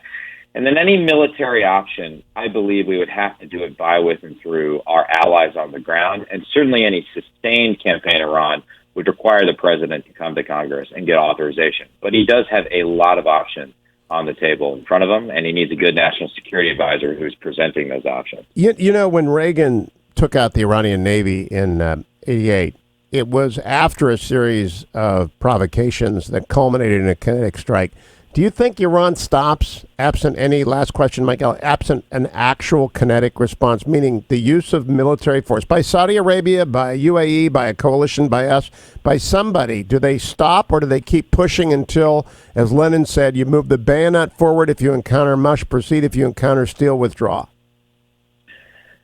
I do not believe, based on my analysis of Iranian behavior over the last decade and the last few years in particular, that Iran will stop until we, to put it crudely, break their nose. This is the way geopolitics plays out usually, particularly in the Middle East. Regimes like this tend to respond only to strength and force. And I understand none of us want another war in the Middle East, but I would suggest to you that the easiest way to get there, the quickest way to stumble into war, is to be weak. And so we cannot be weak. We cannot allow the Iranian regime to blackmail us, to blackmail the international community, and to impose economic costs, very real economic costs, on American citizens. And so we have to find a way to work with our allies and have a very strong response that restores our deterrence. Mike Gallagher, great to talk to you as always, Congressman. Follow him on Twitter at Rep Gallagher. 80 years ago, appeasement took its toll in Europe. Appeasement should not be allowed to rule the day now in the Middle East. Thank you, Congressman. I want to remind you, ReliefFactor.com, there it is. I took it in the first hour, and I wanted to, especially for my new audiences in Bloomington and Fort Myers, tell you a little bit in depth about this. I've been taking it for years. I talk about it 3 times a day. I do so once an hour for a couple of purposes. One, to find new people to join the tens of thousands of folks who take these 4 supplements every day. I carry curcumin, resveratrol, omega. And to tell them about Pete and Seth Talbot, the father-son team that founded it. Great people. I see them at least annually. Sit down, talk about how their business is doing, how their list is growing, how many people are finding wonderful relief from the minor aches and pains that accompany ordinary living, especially older people with arthritis, especially athletes with the aches and pains that come with a terrific workout. I carry curcumin, resveratrol, omega. 4 natural supplements ought to be in your body every single day. And if you don't believe me, just try it. $19.95. It's the starter pack, and I tell you about it 3 times a day, because if I don't, you'll forget. Go back to the house. Don't get in the car. You're listening to me on your way out in your headphone. A lot of you do that, walking around listening to Hugh Hewitt. That's great. Turn around, go back, get your Relief Factor, and take it, because it's one of those things, if you don't maintain the regular level of supplement, you don't get the benefits of it. So go and get those benefits back. Also want to tell you about the Salem Culture Warrior of the Year Award over at HughHewitt.com. If you think there's someone in the country, in your community, in your city, in your state, on the air, although it's not for Salem hosts, it's not for employees or people who work with Salem, it's just for people who stand in the gap. You think there's a battle for the soul of the United States underway between the hard left and everybody else, and that's how I view it. And you want to hold up someone who's doing that? Maybe it's the Young Life leader at Duke. You know, Young Life, one of my favorite parachurch ministries, got thrown off of Duke by the student body yesterday. And I don't know what they'll do, but maybe someone like InterVarsity deserves the Culture Warrior of the Year, because they're fighting back against, I think, Iowa State, Wayne State University, who's thrown them off. You know, people like that. Anyone in your mind, just go to HughHewitt.com, click on the banner, and nominate someone for the Salem 2020 Culture Warrior of the Year. I also want to remind you, I was a little short last hour. AndrewandTodd.com. AndrewandTodd.com. If you're trying to buy a house right now and you're getting beat out every time you want to make an offer, You need to get pre-qualified. And the place to do that is at andrewandtodd.com. There was Sierra Pacific Mortgage. Call them at 888-888-1172. 888-888-1172. I'll be right back on The Hugh Hewitt Show.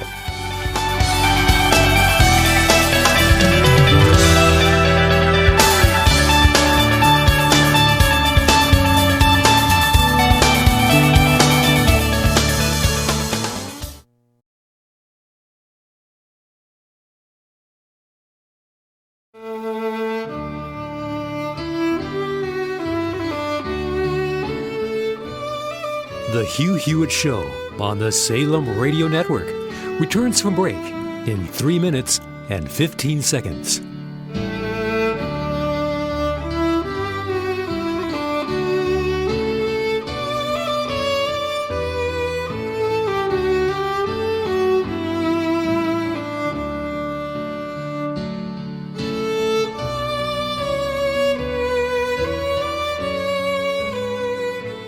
The Hugh Hewitt Show on the Salem Radio Network returns from break in 2 minutes and 45 seconds.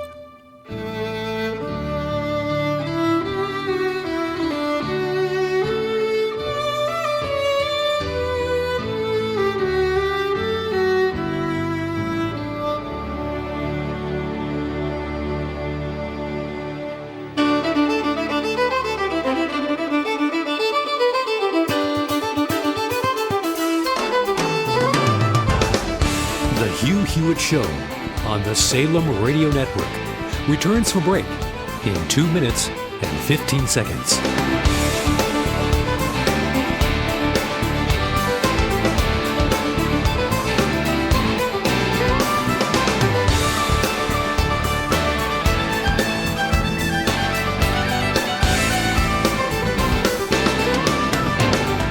The Hugh Hewitt Show on the Salem Radio Network returns from break in 1 minute and 45 seconds.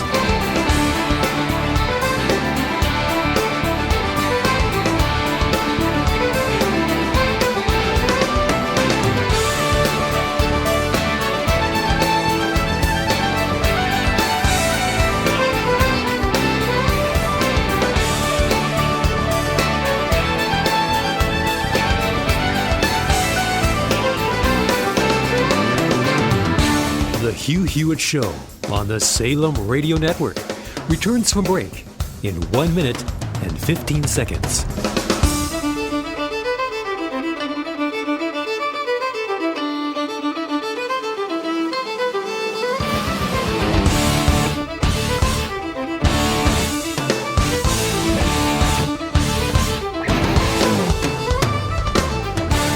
The Hugh Hewitt Show on the Salem Radio Network returns for break in 45 seconds.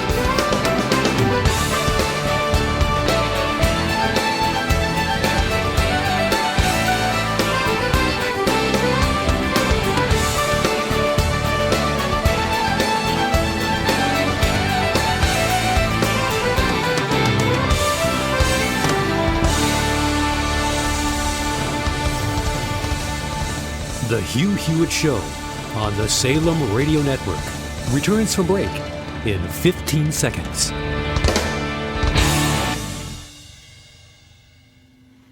The Hugh Hewitt Show returns from break in 5 seconds.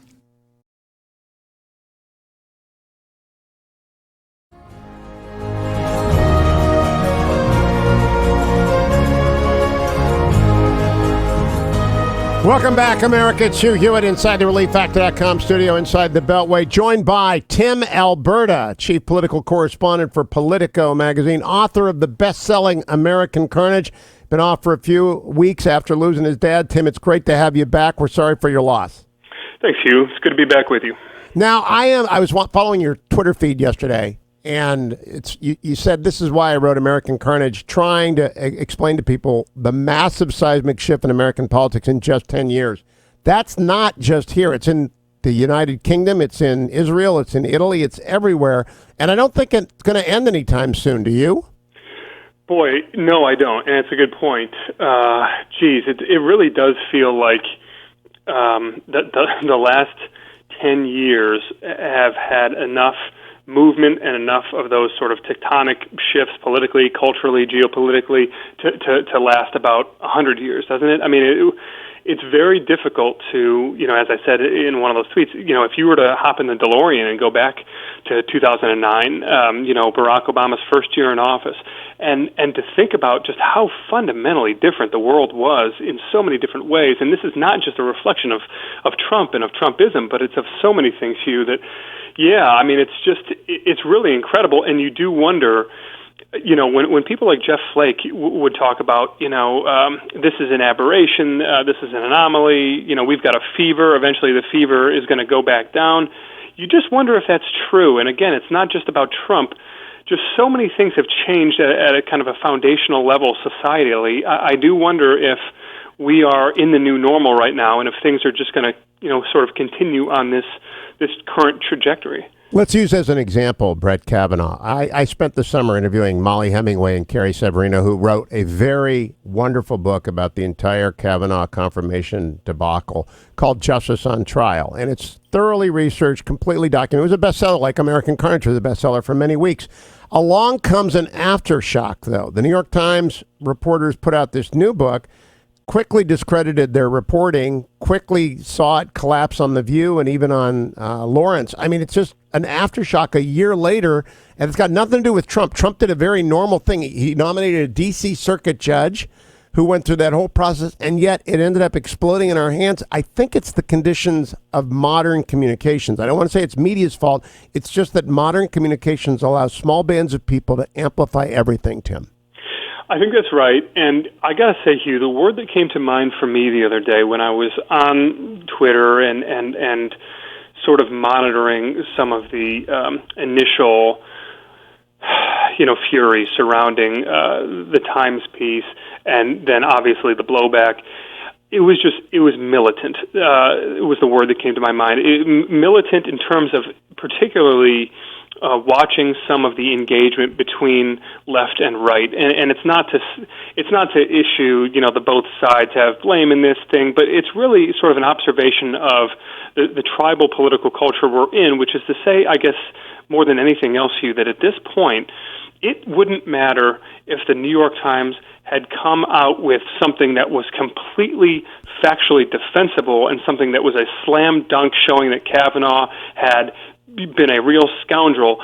Most of his defenders on the right would not have acknowledged it. And when the Times does screw up, and when the reporters clearly omit something that absolutely should have been involved in the story, and it makes this newest anecdote look flimsy, nobody on the left, none of Kavanaugh's detractors, are willing to just come out and acknowledge it. It's troubling for anybody who just wants to sort of return to a place in American politics where there can at least be an honest disagreement over a common set of facts, and it seems like we're not getting back to that place anytime soon. Well, one of the things that bothered me about this episode is, as I said, Molly Hemingway and Carrie Severino wrote this book, Justice on Trial. In it, they completely interviewed the Ms. Kaiser, who discredited Christine Blasey Ford's account and came under enormous pressure. That was a huge reveal of the Hemingway-Severino book, and that's why Justice on Trial was a big seller. Along comes the new book. They revealed the same thing. It could have been copied out of the first book, and it was apparent to me that no one on the center left had read Justice on Trial, whereas everyone on the right had read it, meaning there's an information divide that is 100% complete. Our friend Jake Sherman said yesterday on Meet the Press that the Judiciary Committee is in complete meltdown. They don't know what they're doing. Part of that is because everybody's living in their own little world. Jerry Nadler thinks he's doing a good job. Oh, I mean, to say that there is an information divide is oh my gosh, Hugh, understatement of the century, right? I mean, and think about this too, right? If you are a conservative, and even if this New York Times, even if this book by these New York Times reporters had not hit this massive PR crisis in its rollout, and there had not been all these questions surrounding the way that it was excerpted in the New York Times Sunday and everything else, right?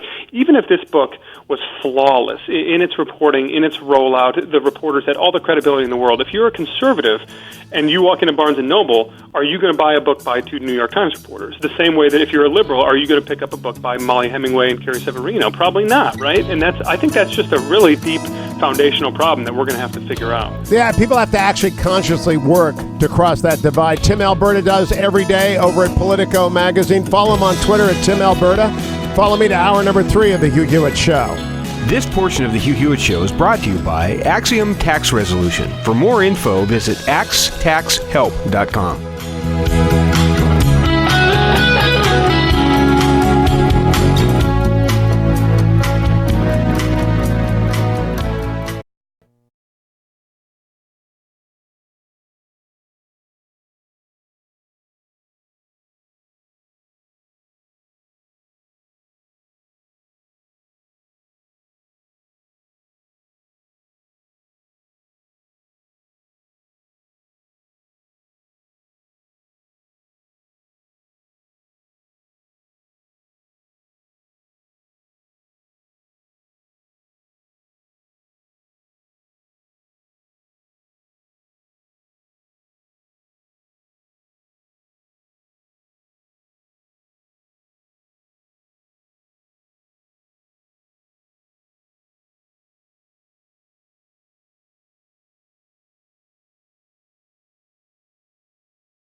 The Hugh Hewitt Show on the Salem Radio Network returns from break in 6 minutes and 45 seconds.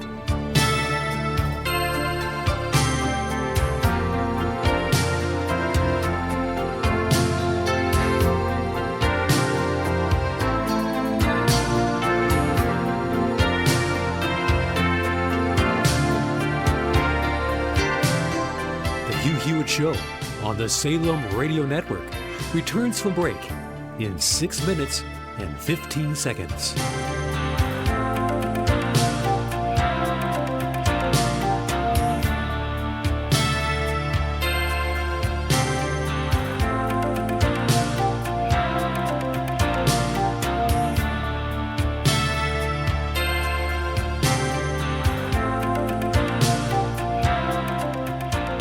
The Hugh Hewitt Show on the Salem Radio Network returns from break in 5 minutes and 45 seconds.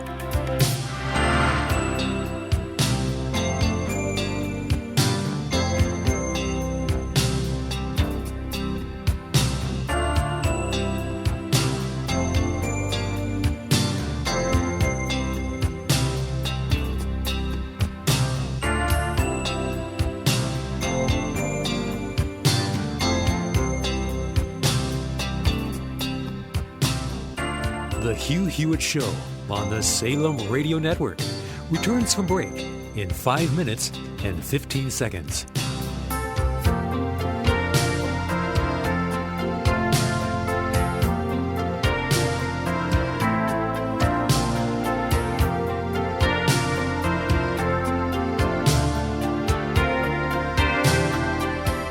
The Hugh Hewitt Show on the Salem Radio Network returns from break in 4 minutes and 45 seconds.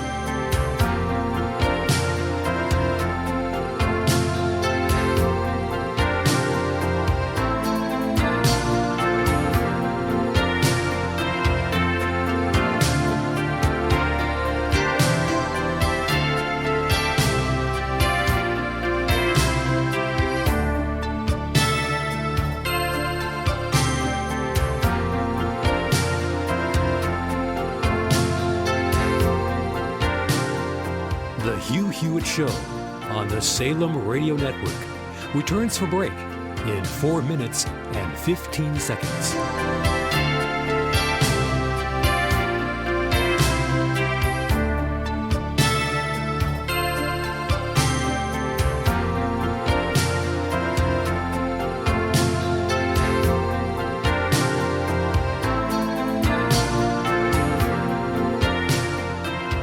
The Hugh Hewitt Show on the Salem Radio Network returns from break in 3 minutes and 45 seconds.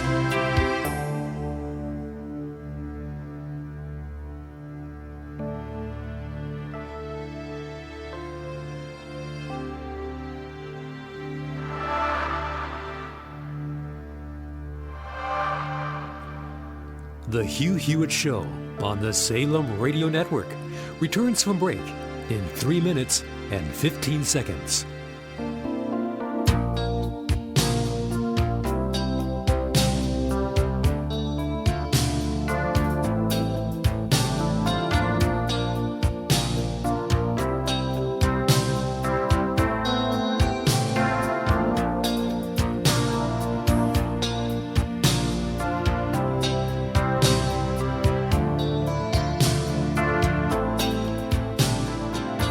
The Hugh Hewitt Show on the Salem Radio Network returns from break in 2 minutes and 45 seconds.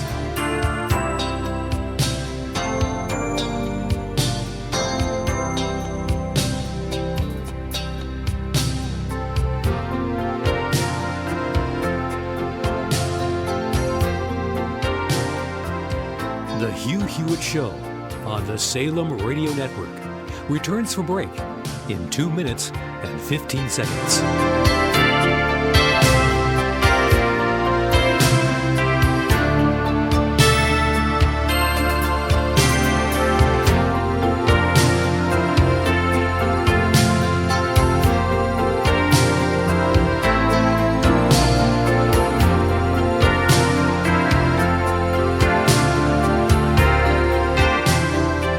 The Hugh Hewitt Show on the Salem Radio Network returns from break in 1 minute and 45 seconds.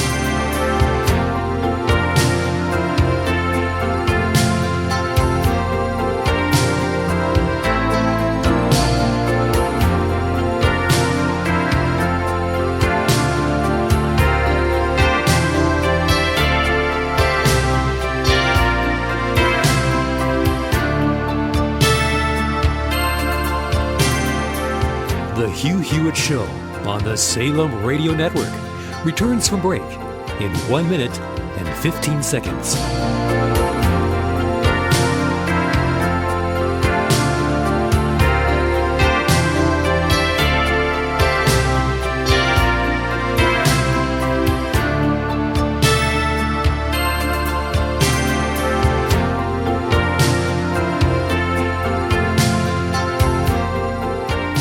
The Hugh Hewitt Show on the Salem Radio Network returns from break in 45 seconds.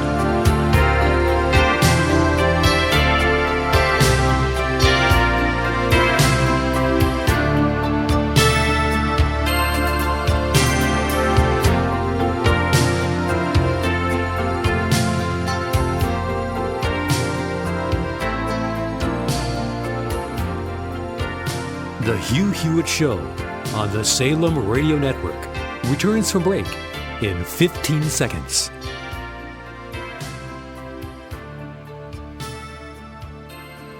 The Hugh Hewitt Show returns from break in 5 seconds.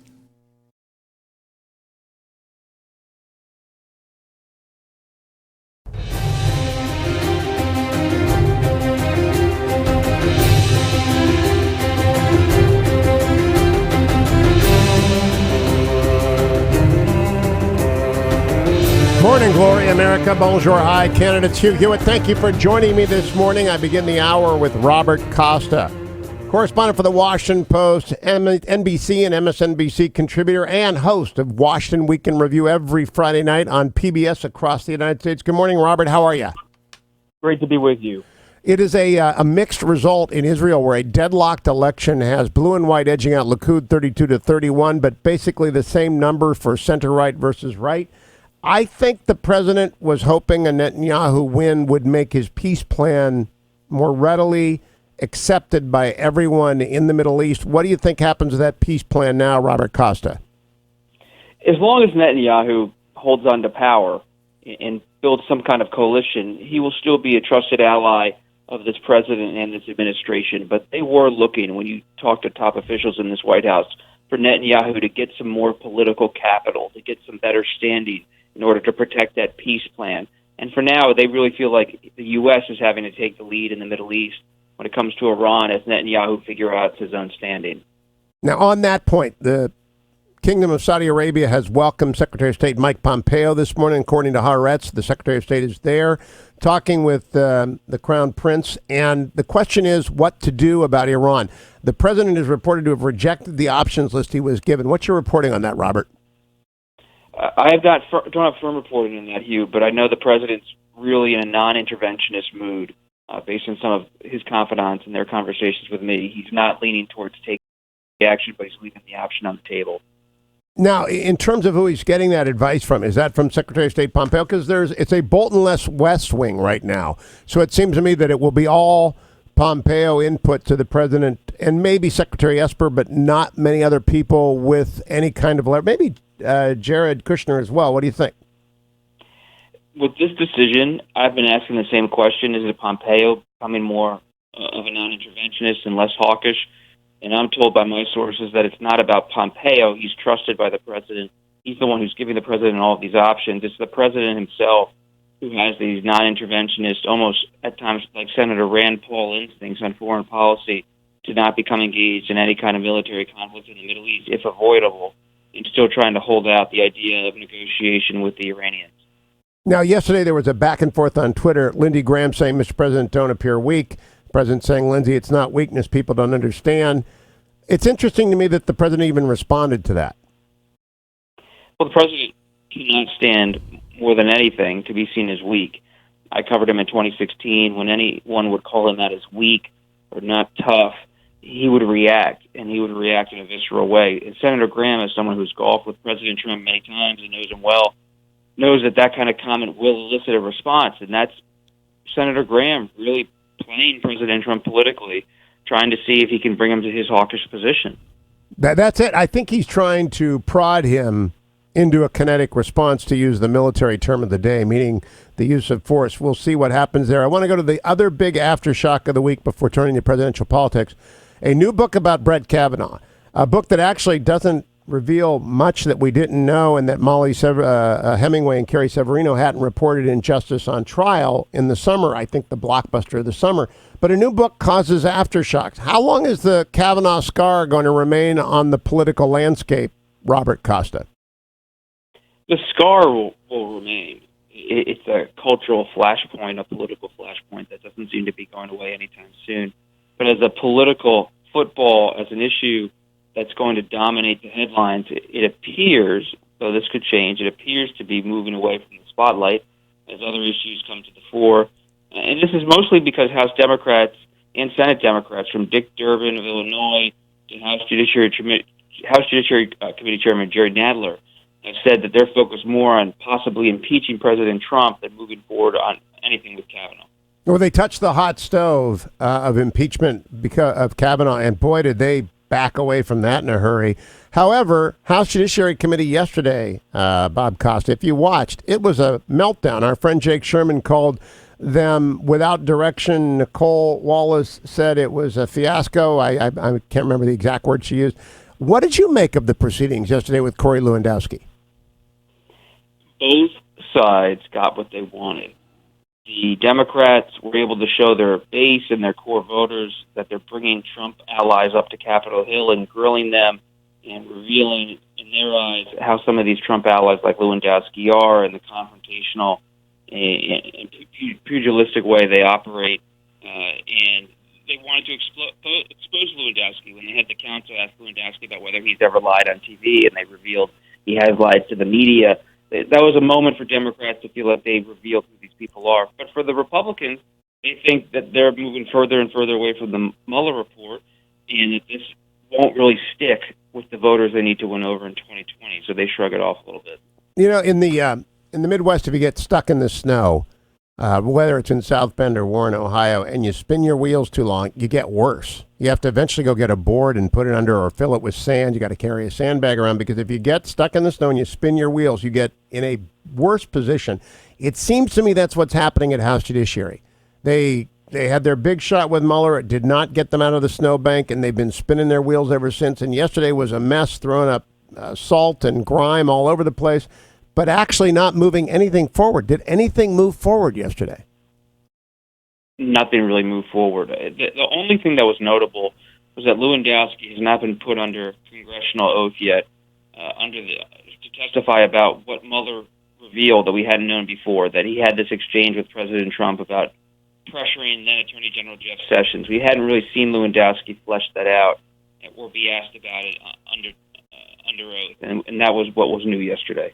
Now, if we also swivel the camera from the House Judiciary Committee, Saudi Arabia, President Trump, over to the Democratic presidential campaign, Joe Biden, Elizabeth Warren, and Bernie Sanders, all septuagenarians, all very much in a different tier than anybody else. And this is contrary to what I thought. I thought Elizabeth Warren was done, but she's like John McCain in 2008. She's back. What is the dynamic there, Robert Costa? Senator Warren continues to consolidate on the left. I think her New York rally earlier this week will stand as a real moment in this 2020 primary, because she is showing the blues of the blue of the Democratic Party that she's possibly going to be their candidate, their standard bearer.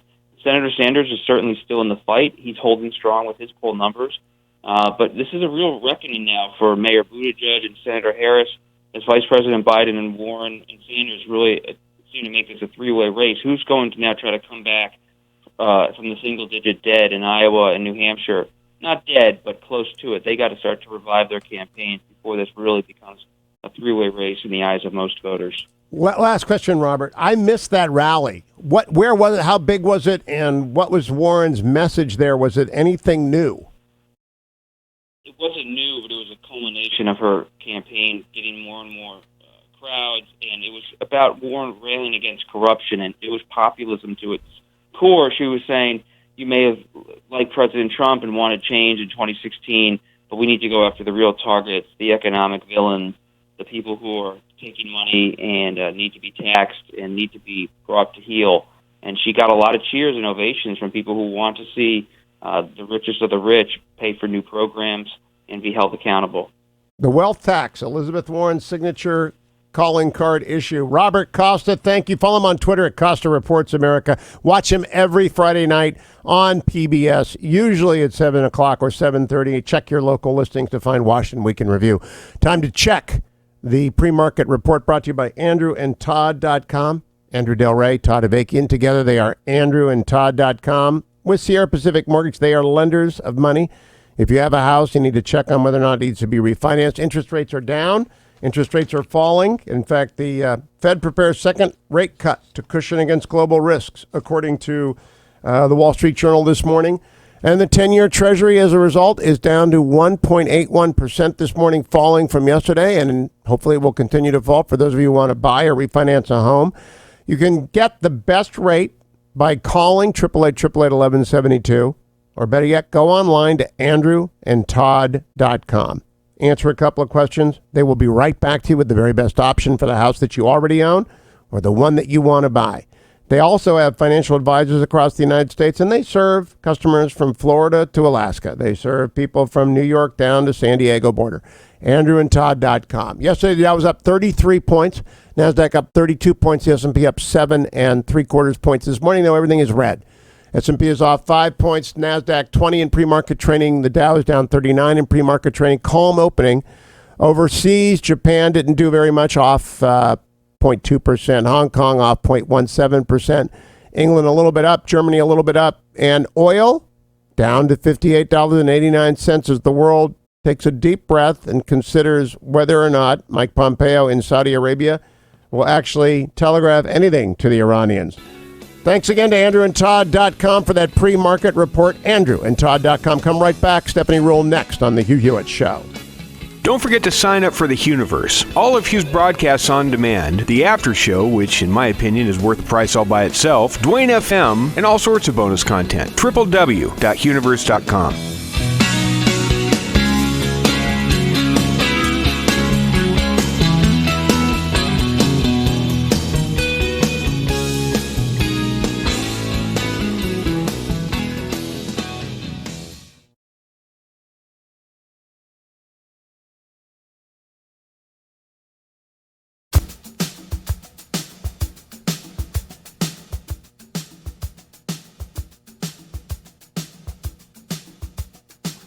The Hugh Hewitt Show on the Salem Radio Network returns from break in 4 minutes and 15 seconds.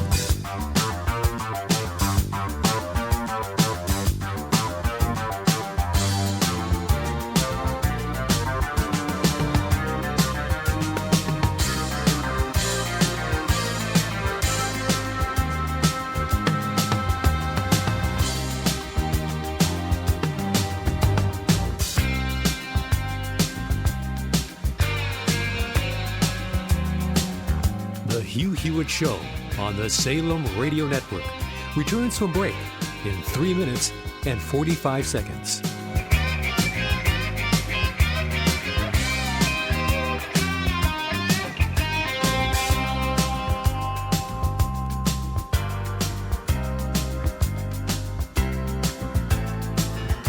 The Hugh Hewitt Show on the Salem Radio Network returns from break in 3 minutes and 15 seconds.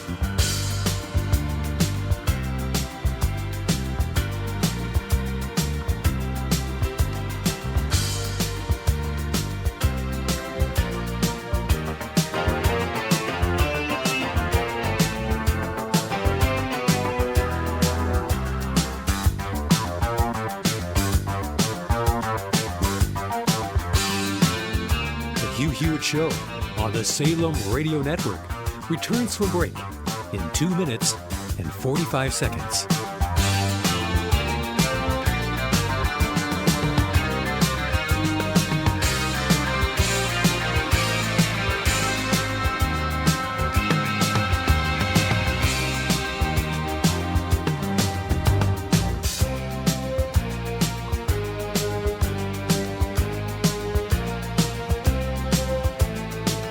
The Hugh Hewitt Show on the Salem Radio Network returns from break in 2 minutes and 15 seconds.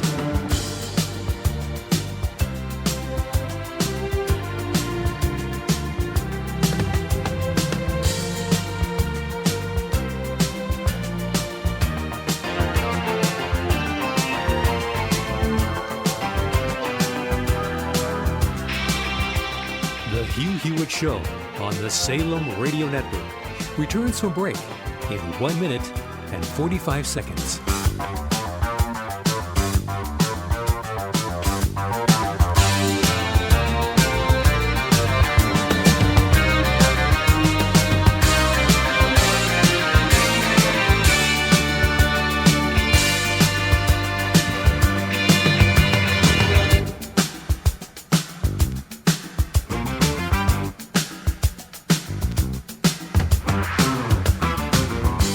The Hugh Hewitt Show on the Salem Radio Network returns from break in 1 minute and 15 seconds.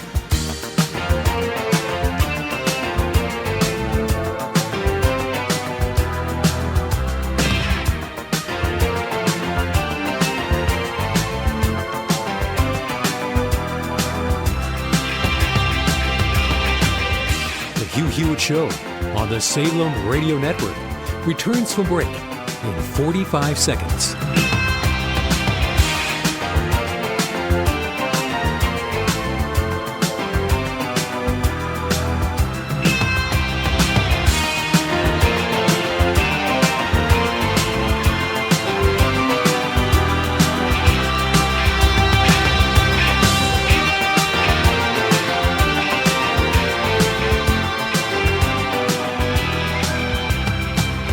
The Hugh Hewitt Show on the Salem Radio Network returns from break in 15 seconds.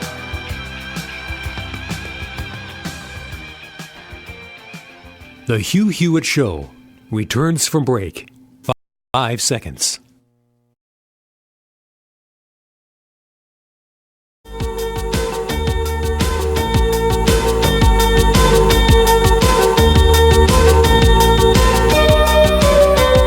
Welcome back, America. It's Hugh Hewitt, one of the few people on broadcast air who knows actually how markets work. Is Stephanie Ruhle. You see her on MSNBC, and I was curious. Stephanie Ruhle, good morning. Great to talk to you as always. As to what you think the gridlock in Israel, combined with Iran's attack on Saudi Arabian oil facilities, if that's indeed what happened, will do over the course of a couple of weeks to international markets and to international confidence. Well, it's two things. I think that, obviously, over the weekend and Monday with the spike in oil prices, that was sort of an immediate reaction. But the broader situation is global instability. So when you're talking what's happening in that region, and then you factor in conflict between China and Hong Kong, and the trade war, and what's happening with Venezuela, issues around Russia, Turkey, Brexit. Add all of these to the list, and that there are potentially 9 countries out there that could be facing a recession.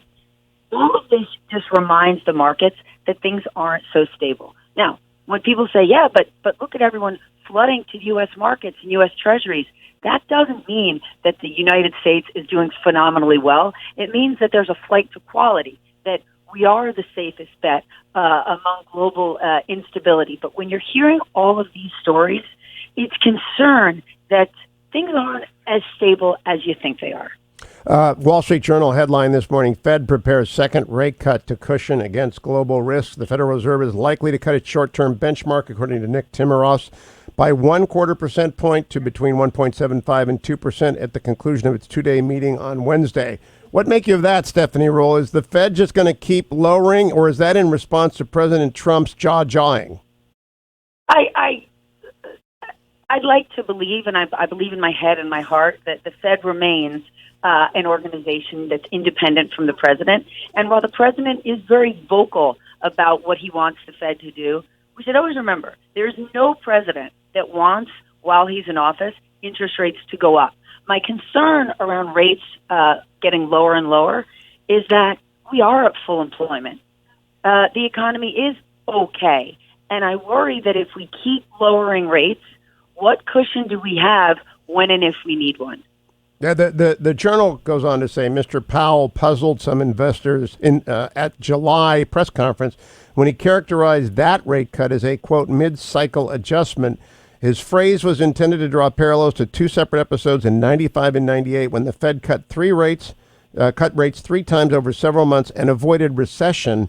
Some listeners took it to mean that the Fed might be done cutting rates, but it's not. So they've got to still be a little bit alarmed, just a touch alarmed, Stephanie Ruhle, about the fragility of the American boom. And remember, I believe, and I may get the month wrong, so forgive me, I believe it was last October when Jay Powell was booming about how positive the economy was, and it seemed so strong in the foreseeable future. Well, foreseeable future, and then turn around and he's cutting rates. So I do think his word choices midsummer were a bit puzzling because, to your exact point, it almost seemed like he was adjusting his tie, right? Not taking it off and rolling up his sleeves. Those are two different things. And what we're really seeing is more take the tie off and roll up the sleeves because we got real work to do. And it was that rate cut in July that when he really made it seem like this is just a one-off that had people concerned going, Fed chair, are you seeing what's happening around the world? There's a real slowdown, sir. Now, sometimes the news cycle moves so fast, we don't pause on the genuinely significant. I think Iran sending 20 cruise missiles and drones against Saudi Arabia is, in fact, a raising significantly of the ceiling of provocation of which they are capable. And I worry about the UAE's nuclear complex. Does the market fully understand what that meant, Stephanie Ruhle, in your opinion? Absolutely not, and the market's not paying attention to it. In this moment, in this world of short-termism, and frankly, too many headlines, I worry that we don't realize the significance of it. And we really don't know, and we don't have a clear picture of how our administration wants to handle all of this. So I agree with you wholeheartedly that it doesn't seem like the markets are pricing all of this in. Stephanie Ruhle, always a pleasure. See you later today on MSNBC America. Don't go anywhere. Coming right back with Chris Cillizza. He joins me next on the Hugh Hewitt Show. You always follow him at Cillizza CNN. You follow Stephanie at SRuhle, RUHLE, on Twitter. I'll be right back. Portions of the Hugh Hewitt Show brought to you by Sierra Pacific Mortgage. For more info, call 888-888-1172.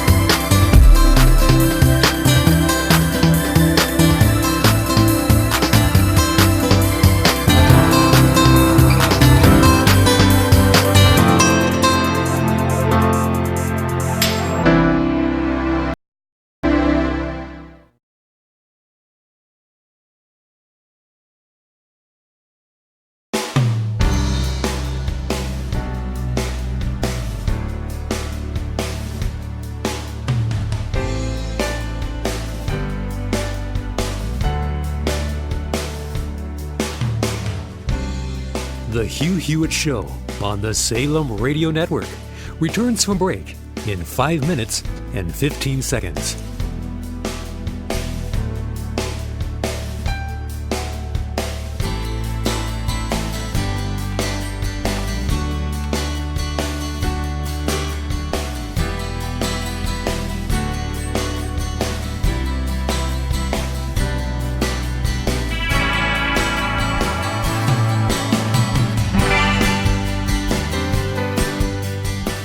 Hugh Hewitt Show on the Salem Radio Network returns from break in 4 minutes and 45 seconds.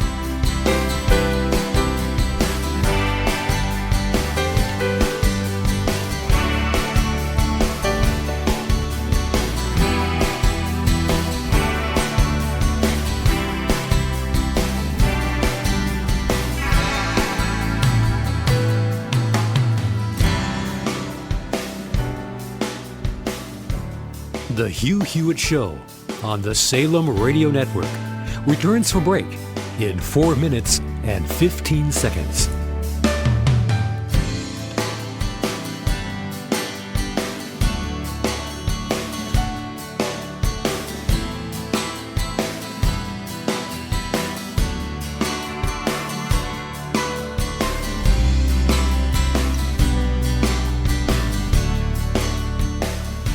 The Hugh Hewitt Show on the Salem Radio Network returns from break in 3 minutes and 45 seconds.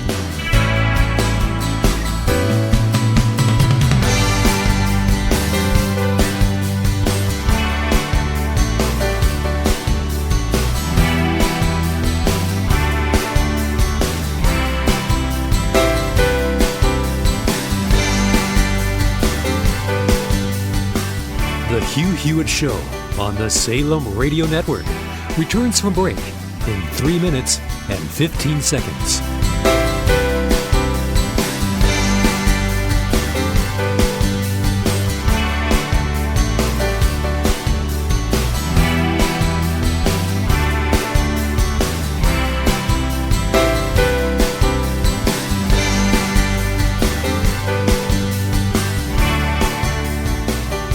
The Hugh Hewitt Show on the Salem Radio Network returns from break in 2 minutes and 45 seconds.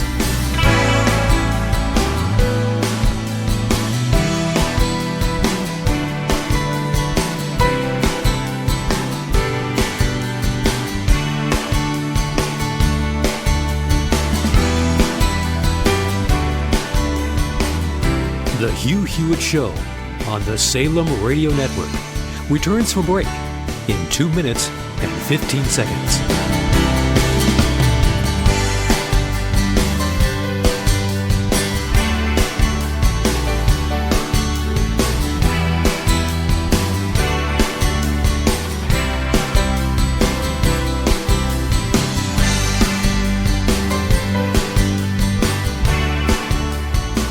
The Hugh Hewitt Show on the Salem Radio Network returns from break in 1 minute and 45 seconds.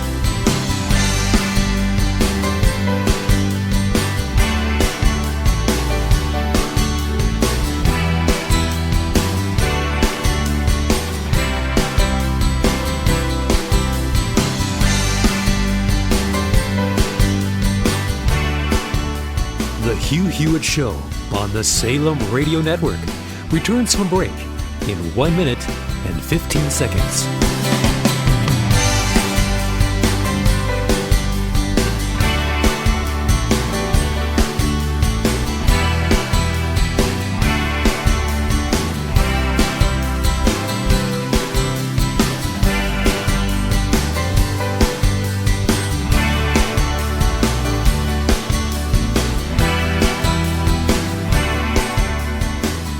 Hugh Hewitt Show on the Salem Radio Network returns from break in 45 seconds.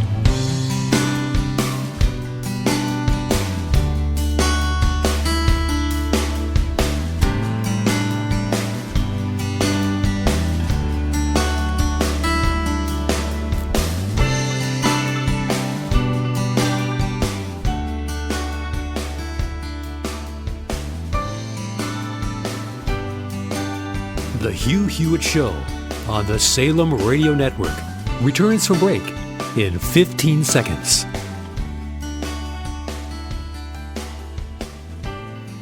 The Hugh Hewitt Show returns from break in 5 seconds.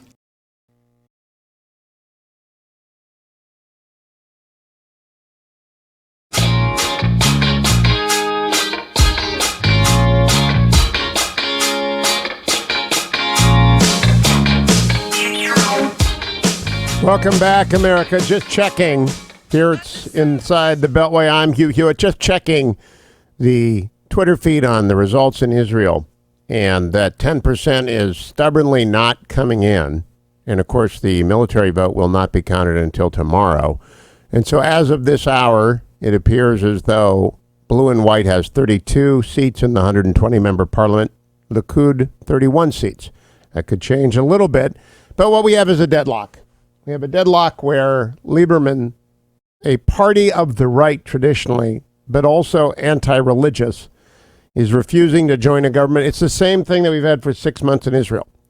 And I have no idea. Michael Oren will join us on tomorrow's show to clue us in about that. But until then, we're just going to sit back and wait for Michael Oren to give us some light on what's happening there, because it's impossible to say. All I know is that reports on Twitter from American commentators that say Netanyahu's got 55 and the center left have got 56 are completely wrong, because they're counting the Arab Joint List, and they will not be in a government.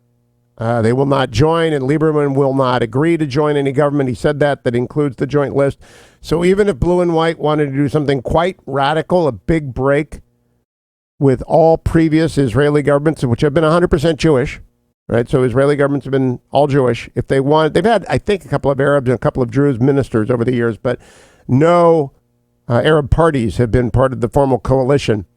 If they were to break with that, Lieberman would not bring his party into alliance with them, and so they wouldn't have the 61 they need. So it genuinely is the kind of deadlock of which convention lore is made, where they go 120 ballots. And if you think back to the fact that the first election months ago yielded basically the same result, not unlikely that we'll have to try it a third time and sit back and watch Israel come to grips with its fundamental shift. And that fundamental shift is the left wing is dead in Israel.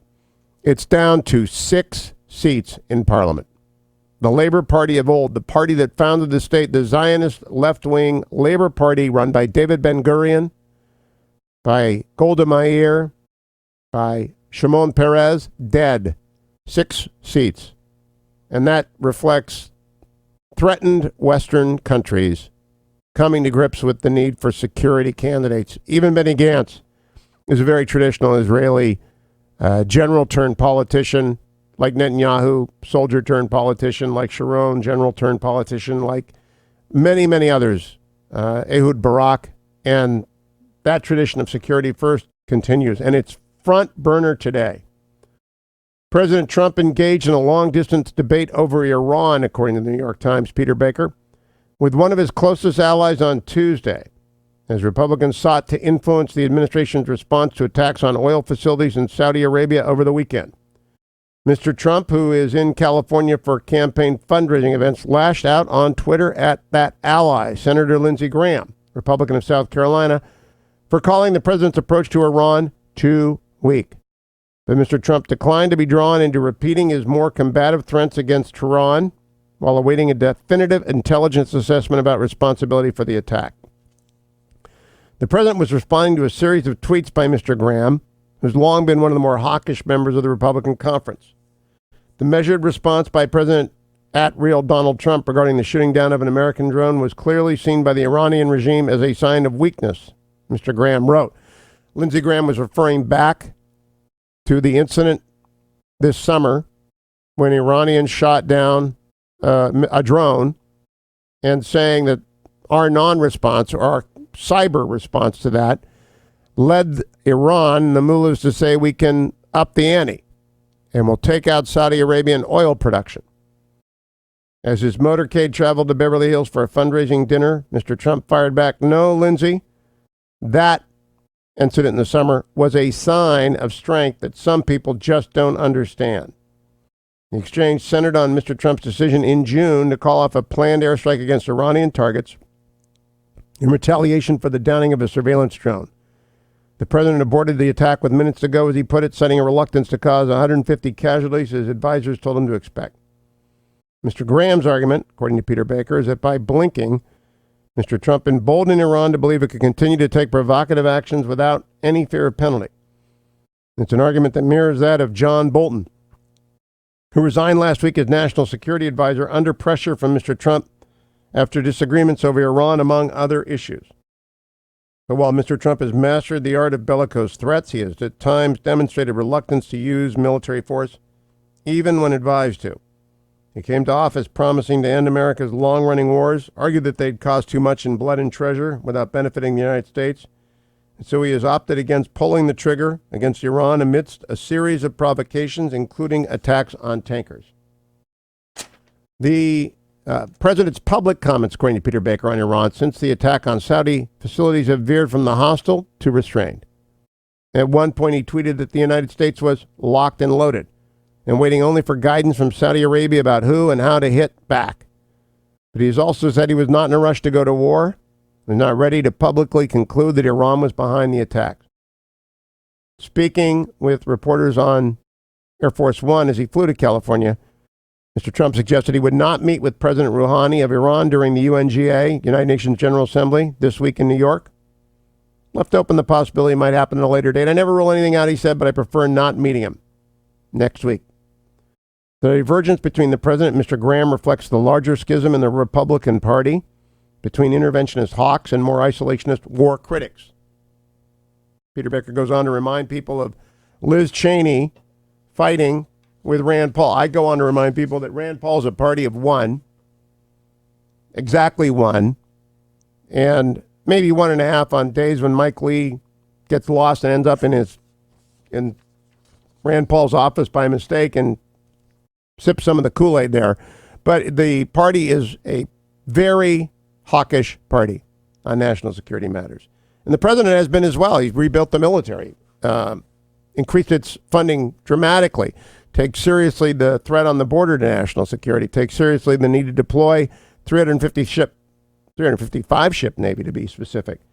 So he's very serious about it too. Rand Paul, the isolationist, I just think being careful in the run-up. I remind everyone of the Persian Gulf War, the first one. When Iraq was invaded by Kuwait, the very first thing we did was to send the then defense secretary to Saudi Arabia. And 8 months later, war came. But it wasn't 8 hours later or 8 days later, 8 weeks. It was 8 months later. War came. But it began with a trip to Saudi Arabia. Where's Mike Pompeo this morning? In Saudi Arabia, consulting. Watch that space. Also watch the continued fallout over the bust of a book that attempted to slime Brett Kavanaugh. Justice is confirmed. New York Times reporters came out with an attempt to slime him. That has been rebuffed. I would just recommend to all of you, go and get the book Justice on Trial. Molly Hemingway, Carrie Severino wrote this book in July. It was a bestseller, remains a very hot seller, and it's got all of the information about what happened, why it happened, how it happened, and how Brett Kavanaugh was slimed. And every effort to resuscitate that slander has failed and will continue to fail because there is no truth there. Now, Kavanaugh didn't say anything. He's not going to say anything. Justices don't respond to reporters. But I am completely convinced that the vast majority of Americans see right through this and reject as completely illegitimate these attacks. No matter how often Kate Kelly and Robin Pogrebin appear on TV. Yesterday, they were on The View, and Trump, the president, was issuing attack after attack on the book and defending Kavanaugh. Kate Kelly and Robin had this to say, cut number 5. Our response is that we appreciate that the President of the United States is paying attention to our book. But, you know, I think what's been lost in all of this discussion is that what we try to do is kind of what we always do as reporters, which is seek the facts and put them out there and let people come to their own conclusions.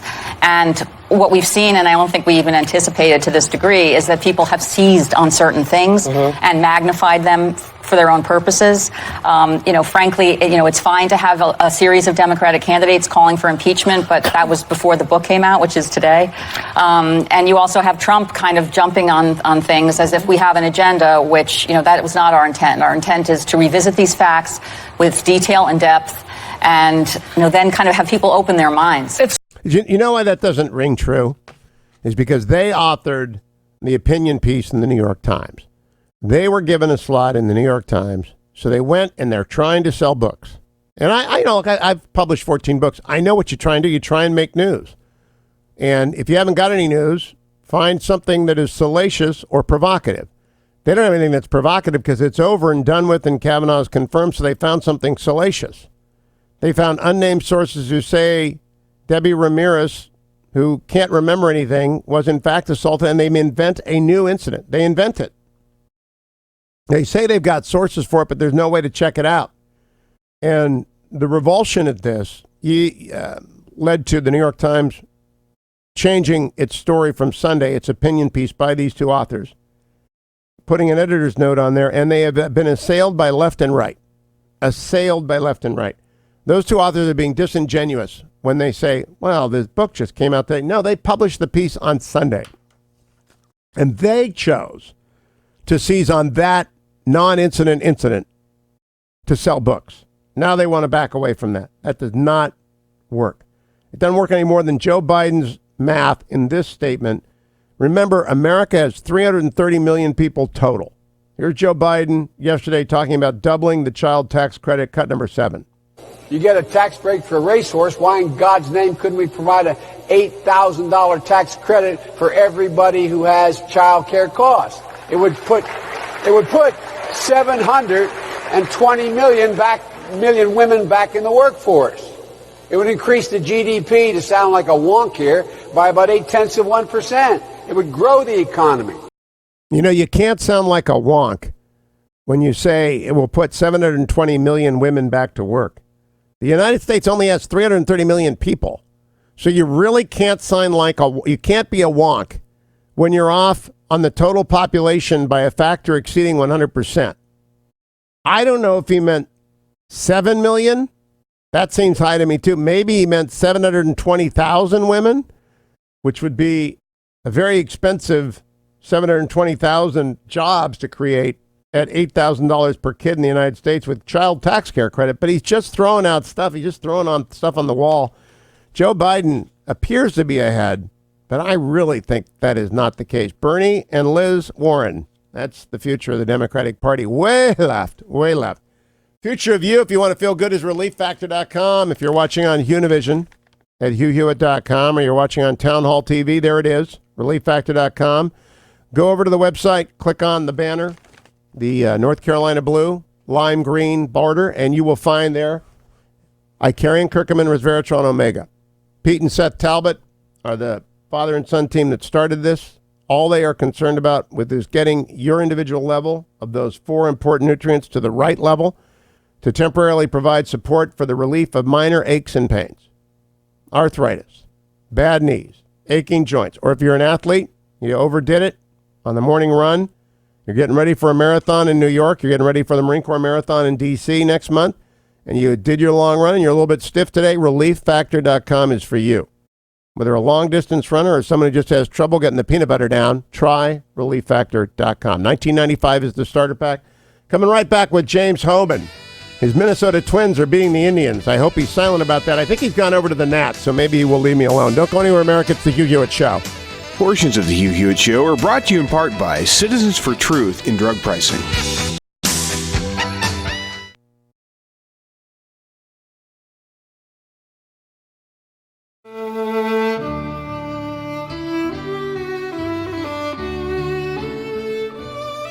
The Hugh Hewitt Show on the Salem Radio Network returns from break in 3 minutes and 15 seconds.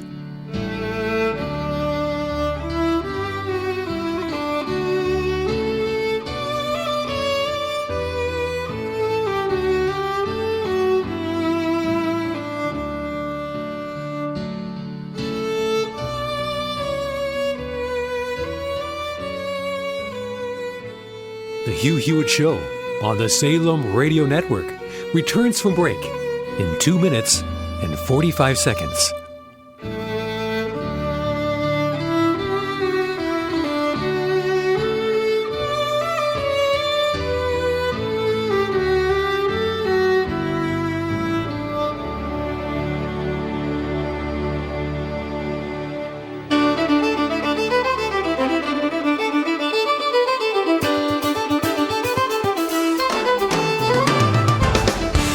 Hugh Hewitt Show on the Salem Radio Network returns from break in 2 minutes and 15 seconds.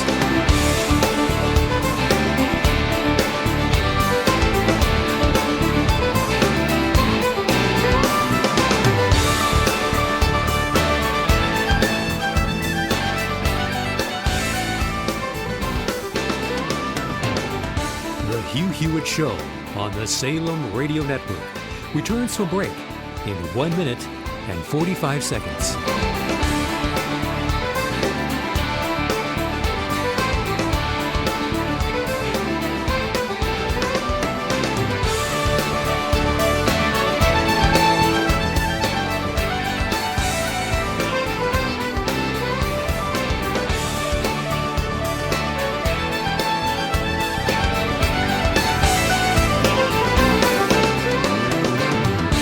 The Hugh Hewitt Show on the Salem Radio Network returns from break in 1 minute and 15 seconds.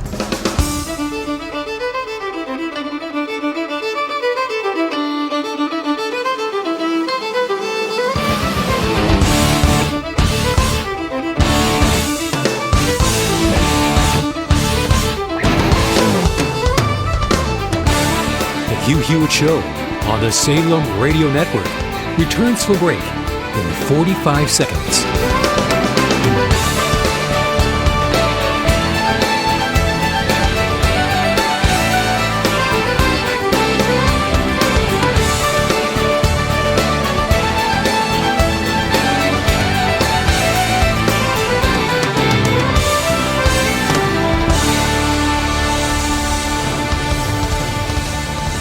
The Hugh Hewitt Show on the Salem Radio Network returns from break in 15 seconds.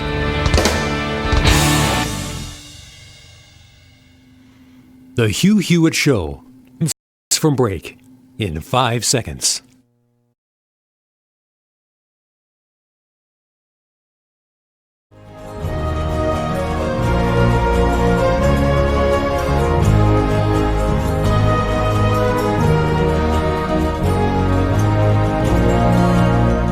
Welcome back, America. It's Hugh Hewitt. The biggest story that you won't understand this morning, at least most of you won't who don't deal with constitutional law or the EPA, is what in the world is the president doing vis-a-vis California? The Trump administration is expected today to formally revoke California's authority to set auto emissions rules that are stricter than the federal standard, taking a major step forward, according to the New York Times, in its wide-ranging attack on government efforts to fight climate change. That's not what it is. It's taking a step to further the federal government's control over interstate commerce as vested in it by the Constitution. And when California begins to interfere with the national market It has stepped over its authority as a state, as has been settled constitutional law since, it's 75 years. The Dormant Commerce Clause emerged and became critically important. It's been around actually more than a century in some cases. The interstate commerce power is given to the federal government, and when a state begins to obstruct it, interfere with it, in any way drive it off the road, the courts back up the federal government. The federal government can shut down that state's anti-competitive, destructive impact on the national market. The entire reason that we have a constitution is a national market.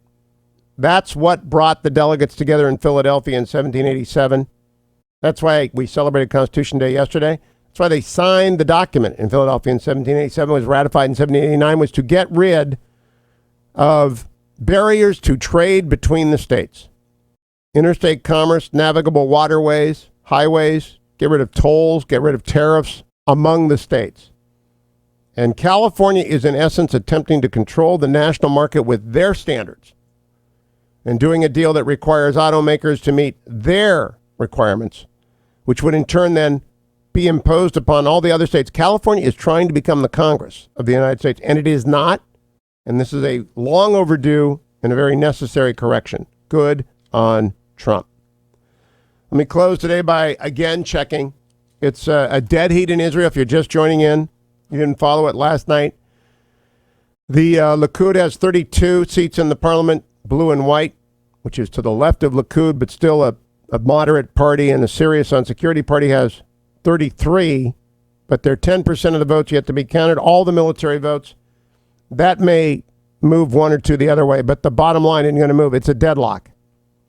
Neither Netanyahu nor Gantz have won a clear majority. And in not doing so, they leave the country as paralyzed as it has been for the last 6 months. And that ain't going to change. And don't expect a resolution. Joined now by James Hohmann of the Washington Post, the Daily 202. James, congratulations on your former team, the Twins, but you've switched allegiance, so you can't, mock my Indians with your Twins talk. Well, we're a couple games ahead. It's been a fun contest to watch all season. Yeah, I defy you to find another team that has been more injured in more ways than the Indians. But let me quickly go to the Daily 202. I spent a lot of time playing Lewandowski tape. What's your assessment of what that hearing yesterday telegraphed, James Hohmann? I think it's political theater. It didn't give Democrats what they wanted. On the one hand, they got confirmation of details we already knew from the Mueller report about one of those 10 episodes. On the other hand, it showed that, even if they're able to get a lot of these witnesses that they're going to court to try to get, from Don McGahn to now Rob Porter and Rick Dearborn, they can't expect them to sort of be pliant and go along.